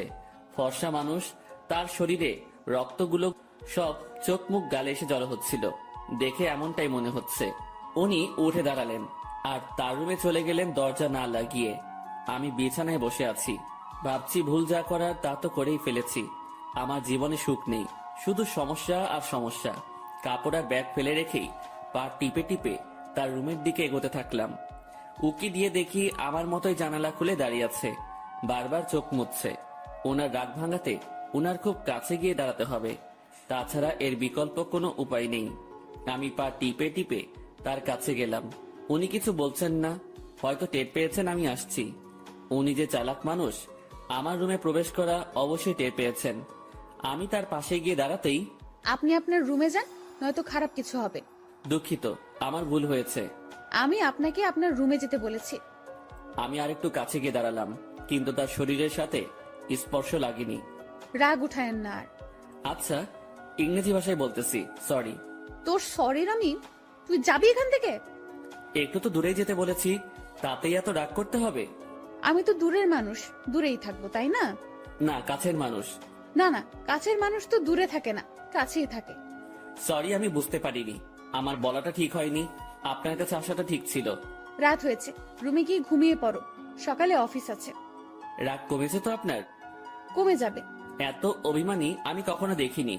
আমি নিজেই নিজেকে প্রশ্ন করলাম, আমি ভুল করছি না তো? উনি এত বন্ধুত্বের কথা বলতেছেন, আমি তো তার ডাকে একটুও সাড়া দিচ্ছি না। আমার কি দূরে থাকাটা ঠিক হচ্ছে? উনি তো তার বন্ধুর জন্য অনেক কিছুই করেছে, আমি তো কিছুই করতে পারলাম না, বা এখনো কিছু করিনি। আমি কি তার বন্ধুত্বের ভালোবাসায় সাড়া দিব? মনের সাথে বোঝাপড়া যখন শেষ হলো, তখন আমি তার ডান হাতটা আমার 2 হাতের মধ্যে রেখে বললাম, এই তো কাছে এসেছি, আর দূরে যাওয়ার কথা বলবো না। অমন ভুল কখনো হবে না, সরি। সত্যি তো? ওনার কণ্ঠ শুনে মনে হচ্ছিল অভিমানটা অনেকটাই কমেছে। কেন যে ম্যাম এমনটা করে? ম্যাম, এখন যাই তাহলে। কাছে থাকতে ভালো লাগছে না। আপনি তো বললেন কাল অফিস আছে, আমাকে ঘুমাতে বললেন। পরে ঘুমাবি। ম্যাম আনমনে জানালা দিয়ে বাইরে তাকিয়ে আছেন। তার ডান হাতটা তখনই আমার দু হাতের মধ্যে এক অন্যরকম ভালো লাগা কাজ করছিল তখন। সেটা যে কি আমি ঠিক বলতে পারবো না।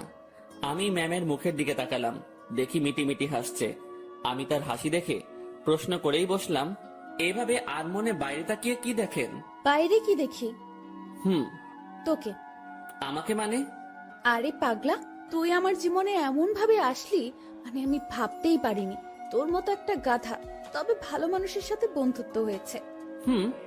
তবে আমার পোড়া কপাল। কেন? তুই আমাকে দেখে ভয় করিস, তেমন কথা বলতে চাস না। আমি যা বলি শুধু সেটাই করিস। আর কি করব? যাই হোক, সব ঠিক হয়ে যাবে। যা এখন ঘুমিয়ে পড়। আচ্ছা, গুড নাইট। Good night. পরদিন সকালবেলা থেকে অফিস করা শুরু করলাম। ম্যামের সাথে সবসময় থাকা, উনি যা বলে সেগুলো শোনা এবং করা, এগুলোতেই ব্যস্ত। দিনকে দিন যাচ্ছিল, আমার অবস্থা ততই ভালো হচ্ছিল। ম্যামের সাথে কথা বলতে এখন আর ভয় লাগে না। কোনো কিছু লাগলে সোজা সাপটা বলে দেই। এদিকে ড্রাইভিংটাও একটু একটু শিখেছি। তাদের বাসার দু একজনের সাথে কথাও হয়েছে। মোটামুটি সবকিছু স্বাভাবিকের দিকেই বলা যায়। কিন্তু এমনটা একটা দিন আসলো, সেদিন আমার স্বাভাবিক মন আর ঠিক থাকলো না। ম্যামের বাবা ম্যামের বিয়ের জন্য ছেলে দেখেছে। আজ অফিসে যাওয়া হয়নি আমাদের, কারণ ছেলেপক্ষ দেখতে আসবে। কিন্তু আমার কেমন জানি ভয় ভয় লাগছে। বারবার মনে হচ্ছে ওনার বিয়ে হওয়ার কি দরকার? এমন থাকলেও তো পারে। আমি যা ভাবছি সেটা তো ভুল, বিয়ে তো হবেই। আমি আমার রুমে বসেই ছটফট করছিলাম। ম্যামের রুমে বারবার উকি দিচ্ছি।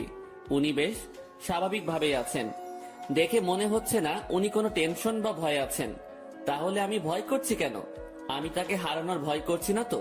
ছি ছি, তাকে হারানোর কি আছে? সে তো আর আমার না। ম্যাম আমাকে বলেছিল উনি আমাকে ভালোবাসেন, সেটা ছিল বন্ধুত্বের। আর আমি যেটা ভাবছি সেটা তো অন্য কিছু। না, নিজের মনের অজান্তেই তাকে ভালোবেসে ফেললাম। এসব কখন হলো? আমি তো এইরকম কিছু ভাবিনি তার সম্পর্কে।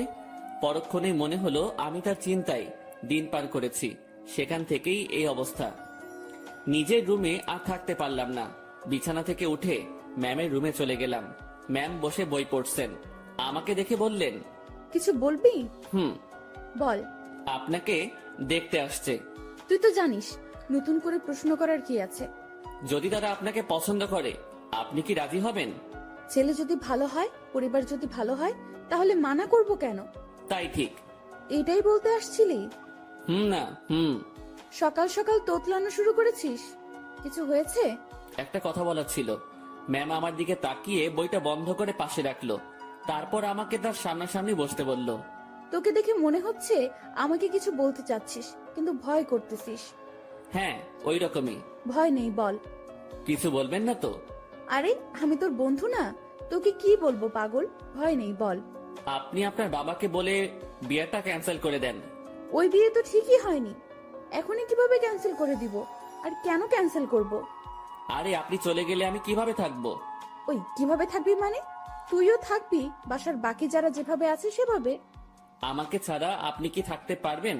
ম্যাম আমার দিকে এক দৃষ্টিতে তাকিয়ে আছে। আমার কথা শুনে হয়তো সে অবাক হয়েছে। এই বাসায় বিয়ে করেন মানে? তোর মাথা গেছে নাকি? I love you. মুখ ফসকে হোক আর যেভাবে হোক কথাটা বলে ফেললাম। মনে মনে ভাবছিলাম বাংলায় বলবো, কিন্তু মুখ থেকে ইংরেজিতেই বেরিয়ে গেল। আমার কথা শুনে ম্যাম মিটি মিটি হাসতেছেন। তুই যা বললে ভেবে বলেছিস? না। কেন? ভাবার কি আছে? আমার যেটা নিয়ে ভয় হয়েছে সেটার জন্য বলেছি এটা। কি নিয়ে ভয় হয়েছে? আপনার চলে যাওয়া। আমি চলে গেলে তো কি হয়েছে? তুই একটা বিয়ে করবি, তার সাথে থাকবি, সে তোর কেয়ার করবে। আপনাকে লাগবে। বাচ্চাদের মতো আবদার করতেছিস কেন? জানি না। এক অন্যরকম শুভকে দেখছি, যে কখনো এভাবে আমার কাছ থেকে কিছু চায়নি। আচ্ছা কি লাগবে, কি জন্য লাগবে, সবকিছু বুঝিয়ে বল। আমি কিছু বোঝাতে পারবো না। আপনাকে লাগবে, আর আপনাকে ভালোবাসার জন্য লাগবে। আমার এমন কথা শুনে ম্যাম লজ্জায় তো শেষ, অন্যদিকে তাকিয়ে হাসতেছে। হাসি থামিয়ে বলল, তো এখন আমাকে কি করতে হবে? আপনি বোঝেন না? যতই বুঝি, কিন্তু আপনাকে বলতে হবে। কি করতে হবে বলেন। একবার তো বললামই যে ভালোবাসি আর আমার কাছে থাকতে হবে। যদি বলি ভালোবাসি না? আমি চুপ করে রইলাম। এই এই কথার উত্তর দে। আমি কিভাবে আটকাবো? চলে যাবেন, আমিও চলে যাব। কোথায় যাবি? জানি না। ও, তো বলেন, ভালোবাসার বীজ কবে বপন করেছিলেন আর সেটা থেকে চারা গাছ হলো কিভাবে? ইরা নামের একটা পাখি আমার জমিতে এসে তার মুখ থেকে ভালোবাসার বীজটা ফেলে দিয়ে চলে যায়। আর সেই বীজটাই। পুরোটা বলার আগেই ম্যাম হাসতে হাসতে শেষ। উনার হাসি দেখে আমার রাগ হচ্ছিল। আমি ওনাকে কিছু বোঝাতে যাচ্ছি আর উনি হেসে উড়িয়ে দিচ্ছেন। উনি হাসি থামিয়ে বললেন, আজ সকালটা অন্যরকম ভাবে শুরু হলো। এমন হাসির কথা কখনো শুনিনি। উনার কথা শুনে বেশ লজ্জা পেলাম। হয়তো মনের কথাটা বলা ঠিক হয়নি। আমি তার সামনে থেকে উঠলাম আর নিজের রুমে যাওয়ার জন্য পা বাড়ালাম। ম্যাম ডেকে বললেন, কই যাস? ঘুম পাচ্ছে, ঘুমাবো। ঘুম নাকি রাগ? না, ঘুম। হুম, রাগ। না ম্যাম, ঘুমই পাচ্ছে। আমার জানা আছে, তুই এখানে এসে বস। কথা না শুনলে বকা দিবে। বাধ্য হয়ে আবার তার সামনাসামনি বসলাম। আমার আর তোর মাঝে সম্পর্কটা কিসের? বন্ধুত্বের। তো আমি কি বন্ধুর কথা শুনে হাসতেও পারবো না? পারবেন। আর হাসলেন তো? কথার মাঝে এমন রাগ সুর ভাসতেছে। না, রাগ করিনি। আচ্ছা, ভেবে দেখ তো, তুই যে আমাকে ভালোবাসার কথা বললি, সেটা নিয়ে আমি কি কোনো উপহাস করেছি? তোর কথা শুনে হাসি পাচ্ছিল তাই একটু হাসলাম। আর আমাকে যেটা বললি সেটার উত্তর না নিয়ে কই যাস? হ্যাঁ, আমি ভুলে বলে ফেলেছি, সরি। লাত্তি খাবি কুত্তা। ভালোবাসি বল। আপনি হাসবেন তাই বলবো না। আমার ভালোবাসার দাম আছে। ওরে বাবা, একটু হাসছি তাই কত রাগ? তো শুনি, আপনার ভালোবাসার দাম কত? সেটা আপনার না জানলেও হবে। আপনি বই পড়েন। আমি গেলাম। আমি চলে যাচ্ছিলাম, উনি আমার হাত ধরে ফেললেন। কেমন কান্না কান্না কণ্ঠে বললেন, ওই পাগল, আমি তোমার ভালোবাসা নিয়ে উপহাস করিনি তো। আপনি যে হাসলেন। না পাগল।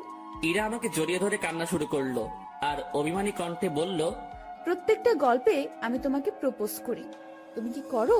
তুমি চুপ থাকো, তোমার জন্য ওয়েট করতে হয় আমার। এই গল্পেও তুমি অনেকটা লেট করেছো। আমার কি অপেক্ষা করে থাকতে কষ্ট হয় না? তুমি আমার জন্য কিছুই করো না, আর করতেও হবে না। শুধু ভালোবাসলেই চলবে। আর হ্যাঁ, রাগ দেখাও কেন আমাকে? রাগ শুধু তোমারই আছে, আমার নেই। আর কখনো যদি তোমার কথায় রাগের সুর পাই, তো তখনই ব্রেকআপ। উনি যা বললেন তাতে মুখের কথা কেড়ে নেওয়ার মতো।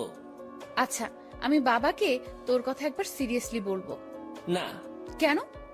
উনি যদি মানা করে আর আপনাকে যদি সরিয়ে বা আমাকে যদি। বন্ধুত্বের উপর বিশ্বাস রাখ। ইরা আমাকে ছেড়ে দিল, সেও বেশ চিন্তিত, সাথে আমিও। আমি ওই পরিস্থিতির সময় শুধু তার কথাই ভাবছিলাম, অন্য কোনো কিছুই মাথায় আসছিল না। দুপুরে ইরাকে দেখতে আসলো, দেখে চলে গেল। হয়তো তারা পছন্দ করেছে। পছন্দ না করে উপায় নেই। রুমে বসে হতাশ হওয়া ছাড়া আমার কোনো উপায় ছিল না। ইরা সেই যে বেরিয়ে গেছে, আর রুমে আসার নাম নেই। আমিও বাইরে যাওয়ার সাহস পাচ্ছি না। দুপুরে শুধু বাড়ির কাজের মেয়েটা খাবার দিয়ে চলে যায়। আমার এমন অবস্থা মনে হচ্ছে কোনো কারাগারে আছি। বাইরে বেরোনোর কোনো পথ নেই। সন্ধ্যায় ইরা রুমে আসলো। উনি আসতে না আসতেই আমিও তার রুমে গেলাম।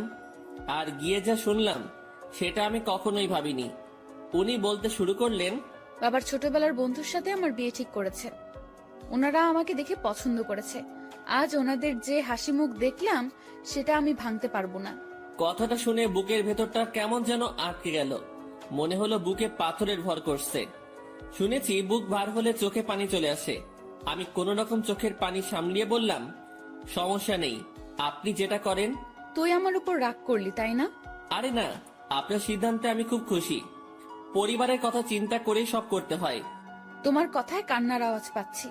আরে না, কি যে বলেন, কান্না করব কেন? আমি রাজি হওয়াতে আমার বাবা যে খুশি হয়েছে, সেটা আমি তার চোখ মুখ দেখেই বুঝেছি। আচ্ছা, আপনি করেন, আপনি রেস্ট নেন, আমি আমার রুমে যাই। ইরা কিছু বলল না, চুপ করে বসে থাকলো। হয়তো আমার কথাও সে ভাবছে। আমি রুমে এসে আর কি করব? ছেলেদের তো আওয়াজ করে কান্না করতে নেই, লোকে খারাপ বলবে। রুমের মধ্যে কিছুক্ষণ থাকলাম, ভালো লাগলো না। বাসার ছাদের দিকে রওনা দিলাম। আমি কখনো যাইনি এ বাসার ছাদে, এই প্রথম যাচ্ছি। ছাদে পৌঁছে এক করে চুপটি করে দাঁড়িয়ে আছি। ভাবছি ম্যামের কাছ থেকে বিদায় নিয়ে চলে যাব, কারণ এ কষ্ট সহ্য করার মতো না। আমি সহ্য করতে পারছি না। হঠাৎ ছাদে কারো উপস্থিতি টের পেলাম। একটা লোক আমার দিকে এগিয়ে আসছে। কাছে আসতেই তার ফেস দেখে বুঝলাম এটা ইরার কাকা। এই শীতে এত রাতে ছাদে কি করিস? না মানে এমনি বাতাস খেতে আসছিলাম একটু। কি, এই শীতে বাতাস? রুমে বসে ভালো লাগছিল না, তাই আর কি। বেশ চালাক তুই। ভাবছি কি চালাকি করলাম। আমার কথা সোজা উত্তর দিবি। জি স্যার। ইরাকে ভালোবাসিস? কি বলবো বা কি বলা উচিত? সত্যিটা কি বলবো? আবার আমার কোনো বিপদ আসবে না তো? সত্যিটাই বলবো, যা হবার হবে। ভালোবাসি। এই জন্যই তোকে চালাক বলছি। তো কতদিন হলো তোদের রিলেশনের? কয়েক ঘন্টা। মানে? আজ সকালে উনাকে ভালোবাসার কথা বলেছি। তো সে কি বলছে? প্রথমে হ্যাঁ বলেছিল, তারপর? ছেলেপক্ষ দেখে যাওয়ার পর আমাকে মানা করে দেয়। কেন? উনি এই বিয়েতে রাজি হওয়ায় আপনারা বাসার সবাই খুশি হয়েছেন অনেক। আপনাদের হাসি মুখ দেখে এসে উনি আমাকে মানা করে। বাহ, তুই তো বেশ সাহস নিয়ে আমার সাথে কথা বলছিস। ভয় করছে না তোর? আপনি তো সত্যিটা বলতে বললেন। তো তুই এখন কি করবি? চলে যেতে হবে এখান থেকে। রাতেই? না, সকালে ওনার দেখা করে চলে যাব। বাহ, তো দেবদাস হয়ে কোথায় ঘুরে বেড়াবি? আমি চুপ হয়ে গেলাম। উনি মজা নিচ্ছেন বোঝাই যাচ্ছিল। চুপ হয়ে গেলি কেন বল? জি স্যার, কিছু না, আমি আসলে ভুল করেছি, মাফ করে দিন। আমি কাল সকালে চলে যাব। যা রুমে যা। জি। এই শোন। বলেন। স্মোক করিস? জি না। বাসা কোথায় তোর? রাজশাহী। সমস্যা? জি স্যার, বুঝলাম না। কিছু না, সকাল সকাল চলে যাস। নেক্সট টাইম আমার সামনে পড়লে সমস্যা হবে তোর। আমার সামনে যেন না দেখি। জি স্যার, আর দেখবেন না আমাকে। রুমে আসলাম, তার সাথে কথা বলতে ভয় তো করছিলই না, মনে হচ্ছিল আরো কিছু সময় কথা বলি। তারপর ভাবলাম আমার সাথে তার যে কথাটা হয়েছে এটা ম্যামকে জানানো দরকার। চলে গেলাম তার কাছে, যেসব কথা হয়েছে সব বলে আবার নিজের রুমে আসলাম। কিছু সময় পর মনে হলো আসল কথাটা মানে আমি যে কাল চলে যাব এটা বলাই হয়নি। আবার ঢুকলাম তার রুমে, আর ঢুকতেই চোখ কোনো কিছুতে আটকে গেল। উনি ড্রেস চেঞ্জ করছিলেন, যা দেখার আমার চোখ দেখে ফেলেছে। আমার কোনো দোষ নেই। আমি নিজেই অন্যদিকে ঘুরে রুমে চলে আসবো, তখনই উনি বললেন, এই দাঁড়া। ম্যাম আমি কিছু দেখিনি। কিছু দেখা না দেখার কথা আমি বলিনি। কি বলতে আসছিলি সেটা বল। আমি কাল সকালে চলে যাচ্ছি। আরে, অন্যদিকে ঘুরে আছিস কেন? আমার শরীরে পোশাক আছে, এখন এইদিকে তাকা। ঘুরে তার দিকে তাকালাম, এখন সব ঠিকঠাক আছে। কি যেন বলতেছিলি? এত জায়গা থাকতে রুমে ড্রেস চেঞ্জ করতে হবে কেন? এইটা বলতে আসছিলি? না। তুই বলবি নাকি মাইক শুরু করব? বলছি আমি কাল সকালে চলে যাচ্ছি। কোথায়? আমার গ্রামের বাড়ি। কেন? আমি এখানে থাকতে পারছি না, দম বন্ধ হয়ে আসছে। এতদিন তো দম বন্ধ হয়নি, আজ হচ্ছে কেন? দেখেন, ভালোবাসার মানুষটি চোখের সামনে থেকে এভাবে হারিয়ে যাবে, আমি এটা দেখতে পারবো না। তুই যদি যাস ব্রেকআপ করে তারপর চলে যাবি। ঠিক আছে, ব্রেকআপ। যা বলার বলে এসে কম্বল মুড়ি দিয়ে শুয়ে পড়লাম। ওনার কথা ভাবতে ভাবতে চোখের পাতাটা বন্ধ হয়ে গেল। রাত তখন কত হয়েছে আমি জানি না। আমার কম্বলের নিচে কাউকে অনুভব করলাম। কেউ একজন এখানে এসে শুয়ে আছে। নিজের ঘুম ভাঙাতে চোখ খুললাম। কম্বলটা মাথার উপর থেকে সরিয়ে দেখি ইরা আমার পাশে শুয়ে আছে। আমি উঠে বসাতে ফেলফেল করে আমার দিকে তাকিয়ে আছে। উনাকে দেখে অবাক হয়ে যাই আমি। কয়েকদিন পরে যার বিয়ে, সে আমার রুমে আমার সাথে একই বিছানায় এসে শুয়ে আছে। এর মতলবটা কি? যেমন ছিলি তেমন করে শুয়ে থাক। আপনি এখানে কি করেন? দেখছিস না শুয়ে আছি? আপনার রুমে যান। এখানে কি? এটাও আমার রুম। এভাবে এত কাছে আসা ঠিক না। কোনটা ঠিক তোকে বলতে বলছি আমি? যেমনটা ঘুমিয়েছিলি তেমনটাই ঘুমিয়ে থাক। শোনেন, আপনি আমাকে কিছু বলতে দিল না। উনি উঠে আমার মুখ চেপে ধরলো, তারপর শুয়ে দিয়ে উনি আমার পেটের উপর বসে কম্বলটা আমার মাথার পেছনে গুজে দিল। তারপর তার ফোনের লাইট অন করে সাইডে রাখলো। ম্যাম তার পা দুটো ভাঁজ করে ভালোভাবে আমার পেটের উপর বসলো। তারপর তার হাত দুটো গালে রাখলো। বাইরে থেকে এই অবস্থা দেখে মনে হবে একটা ত্রিভুজের মতো। ভেতরে আলো থাকায় ছোট্ট একটা 3 কোণা ঘরের মতোই লাগছিল। তারপর তোর সাহস কি করে হয় আমার সাথে ব্রেকআপ করার? আমি চুপ। শুভ, উত্তর দে, না হলে তোর খবর আছে। আপনার যাতে ভালো হয় সেই জন্যই করেছি। তুই ব্রেকআপ করার কে? করলে আমি করব। আমি করতে পারি না। তুই কেন করবি? ভালো তো আমি বাসি, ব্রেকআপ আমি করব। আর আমি কি ভালোবাসি না? আমার থেকে কম, সো তোর ব্রেকআপের কোনো দাম নাই। আচ্ছা, আপনি পেটের উপর থেকে নামেন, ব্যথা করতেছে। করলে করুক, আমি কি করব? আপনি যা করছেন সেটা ঠিক না। কি করতেছি আমি? এই যে এইভাবে বসে আছেন, আবার তোকে জ্ঞান দিতে বলেছি আমি। জি না।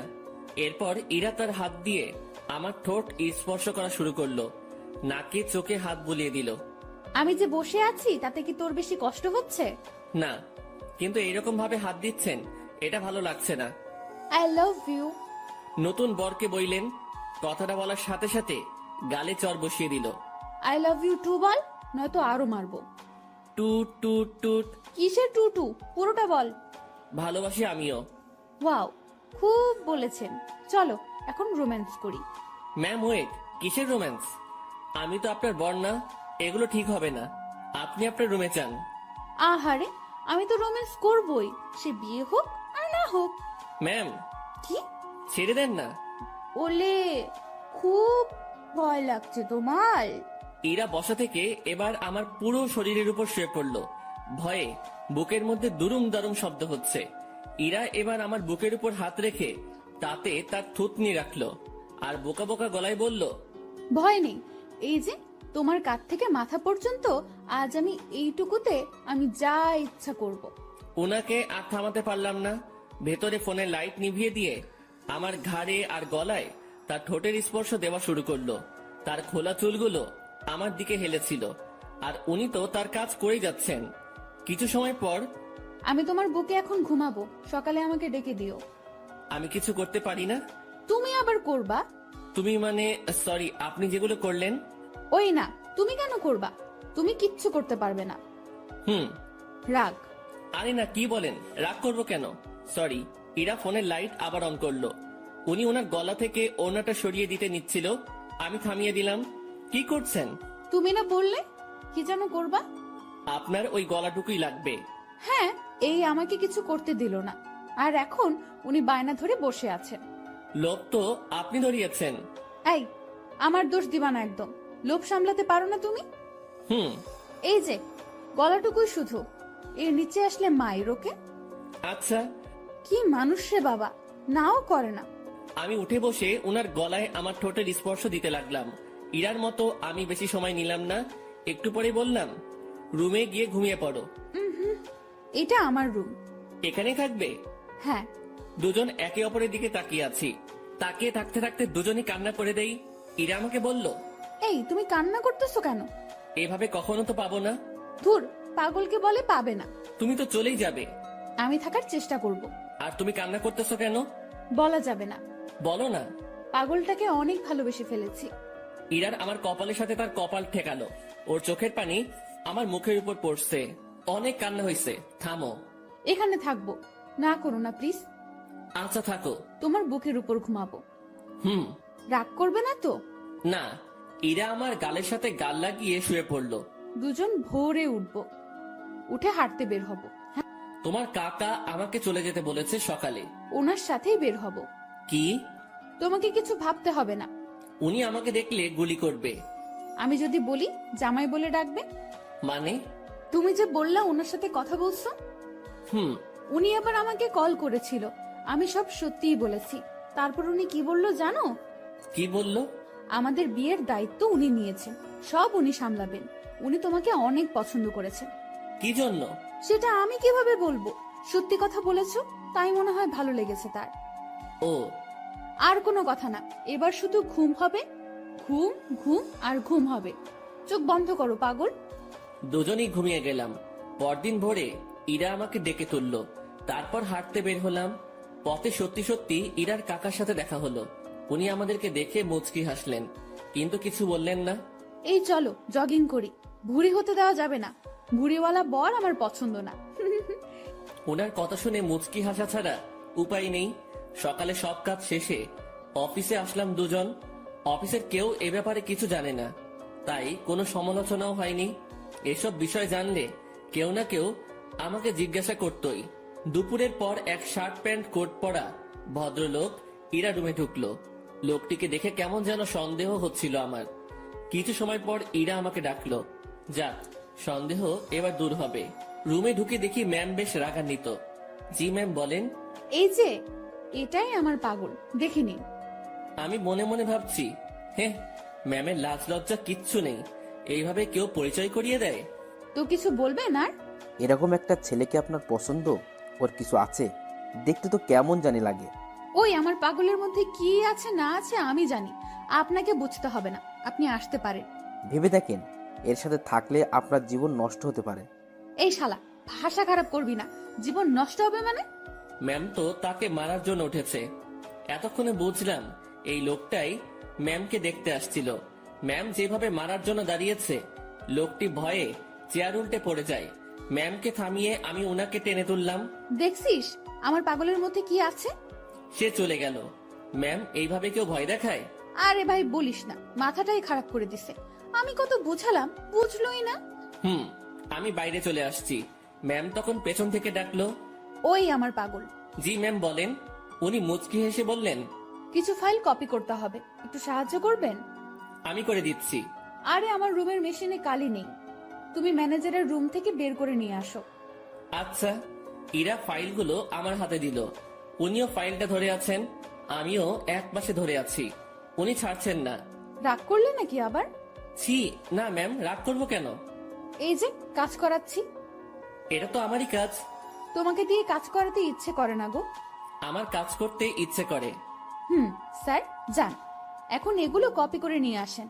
আর হ্যাঁ, আজ বাসায় ফিরতে রাত হবে, সন্ধ্যায় বাইরে গিয়ে খেয়ে এসে আবার কাজ শুরু করব, ঠিক আছে?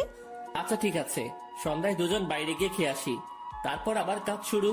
বিকেল থেকেই আমি ম্যামের রুমে বসে ওনার কাজ দেখছি মনোযোগ দিয়ে।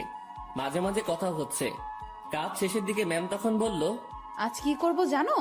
কি করবেন? এই যে তুমি করে বলো। কি করবা? এক জগ চা বানিয়ে দুজন রাত 10টার পর ছাদে যাব। কেন? গল্প করব। এই ঠান্ডায় ছাদে? রুমেই তো ভালো। আরে না, ছাদে আগুনের ব্যবস্থা করব, তুমি আমি পাশাপাশি বসে চা পান করব আর গল্প করব। আর স্যার, মানে আপনার বাবা যদি দেখে? ও পাগল রে পাগল, কাকা তো বাবাকে সব বলে দিয়েছে। বাবা আবার তার বন্ধুকে মানা করে দিয়েছে। আর সেই জন্যই ছেলেটি আমার কাছে আসছে রিকোয়েস্ট করার জন্য, যাতে আমি মানা না করি। তারপর তোমার কথা বললাম, তোমাকে দেখালাম। ও, এই ব্যাপার? জি, এখন বাসায় সব চলবে। সব চলবে মানে? বাসায় চলো, বাসায় গিয়েই বুঝাবো নি, ঠিক আছে পাগল? কাজ শেষে আমরা বাসায় আসলাম। প্রতিদিনের মতো আজ আমাকে আর একা খেতে হলো না, সবার সাথে বসে খাচ্ছি। বেশ ভয় নিয়েই টেবিলে বসে আছি। ধীরে ধীরে সবার সাথে পরিচিতি হলাম। খাওয়া শেষে ইরার বাবা আমাকে ডেকে বাইরে নিয়ে গেলেন। দেখো, বাসার সবাই তোমাকে মেনে নিচ্ছে, শুধু আমি বাদে। এর পেছনে কারণও আছে।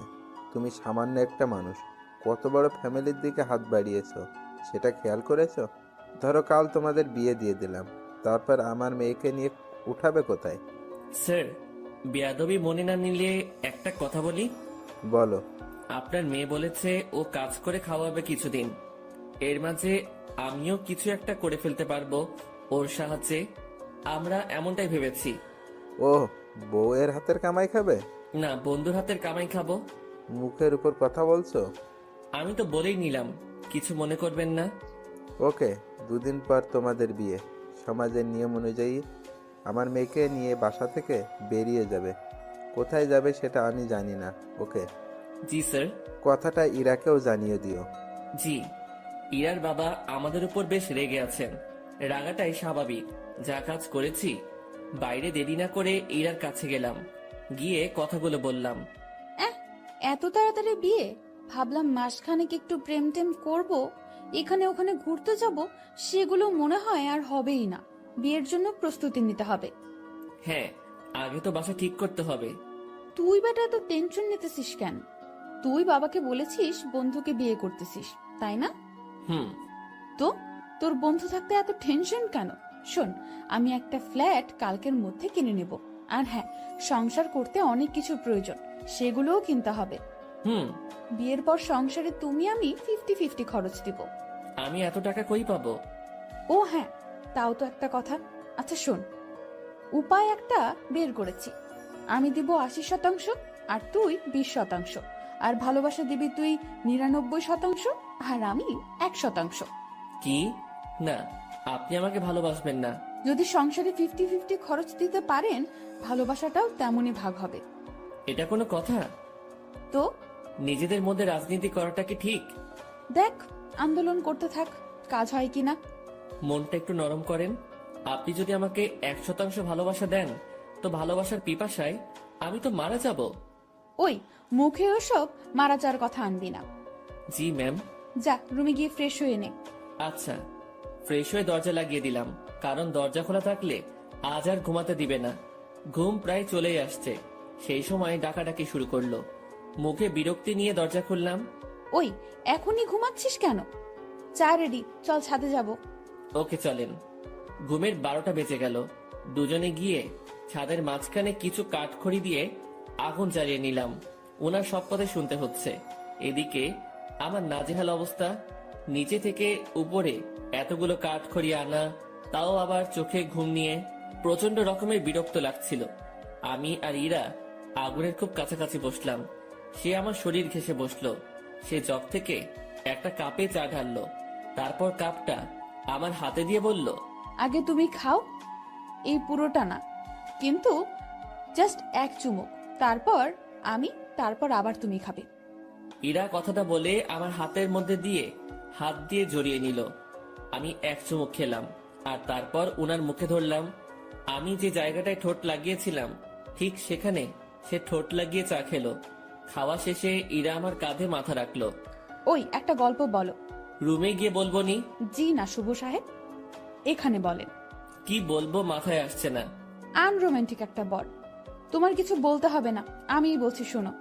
গান বলবো, ভালোভাবে শুনবা। বলো। আমার কাছে তুমি মানে সাত রাজার ঘর, আমার কাছে তুমি মানে অন্যরকম, আমার কাছে তুমি মানে আমার পোষা পাখি, দিনে রাইতে চোখ বুজিয়া তোমায় আমি দেখি, তোমার কাছে হয়তো বন্ধু আমি কিছু না, তাই তো তোমার স্বপ্নে বন্ধু আমি আসি না। এই ওয়েট ওয়েট, আমি ইরাকে গানের মাঝে থামিয়ে দিলাম। কি হয়েছে, থামালে কেন? তুমি আমার স্বপ্নে আসো তো? আরে গাধা, এটা গানের লাইনে আছে, তাই বলছি। আমি তো জানি তুমি আমাকে কেমন ভালোবাসো। তুমি গানটা পারো? ও দারুণ, তাহলে চলো একসাথে গাই। তারপর থেকে শুরু করলাম। আমি মানে তুমি, আর তুমি মানে আমি। আমার কাছে আমার চেয়ে বন্ধু তুমি দামি। গলা ফাটিয়ে দুজন গান করলাম। আমাদের আওয়াজ শুনে ছাদে ছোট বড় সবাই এসে হাজির। আমরা সবাই গোল হয়ে বসলাম। আগুনটাও বড় করা হলো। তারপর সবাই মিলে আবার গান ধরলাম। রাতটা যে এমন হবে কখনো কল্পনাও করিনি। বাসার সবাই এসেছে, শুধু ইরার বাবা বাদে। আড্ডা শেষে রুমে আসলাম। ইরা তার রুমে গিয়ে ঘুমিয়েছে, আমি আমার রুমে শুয়ে পড়লাম। পরদিন সকালবেলা অফিসে গেলাম দুজন। আগের দিনের মতো ডিউটি করে রাতে বাসায় ফিরলাম। এখন আমি একা রুমে থাকি না, বাসার সবার সাথে আড্ডা দিই, কথা বলি।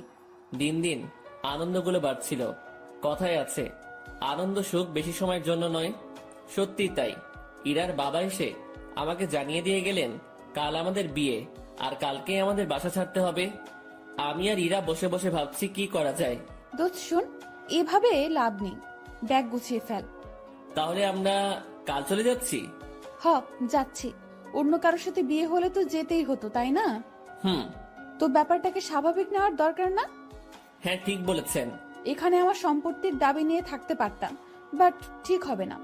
ওসব ব্যাপার নিয়ে কথা না বলাই ভালো। ওনাদের ভালোবাসা নিয়েই আমরা বাসা থেকে চলে যাব, ওটাই আমাদের সম্পত্তি। তো যা, তোর ব্যাগ গুছিয়ে নে। রাতে ব্যাগপত্র গুছিয়ে নিলাম। সকালবেলা আমাদের বিয়ে হলো। আমার পক্ষ থেকে ইরার কাকা মুরব্বি হলেন। বিয়ের সব কাজ শেষে খাওয়া দাওয়া শেষ, এবার আমাদের যাওয়ার পালা।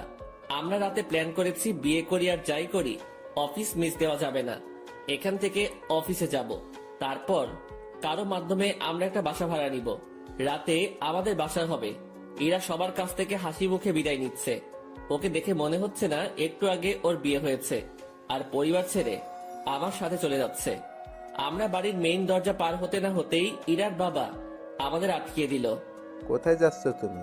কোথায় আবার বিয়ে হয়েছে? এখন কি আর একটা বাড়ি আছে আমার? আমার ঠিকানা তো এখন শ্বশুর বাড়ি, সেখানেই যাচ্ছি। এই বাড়িটাই তো তোমার।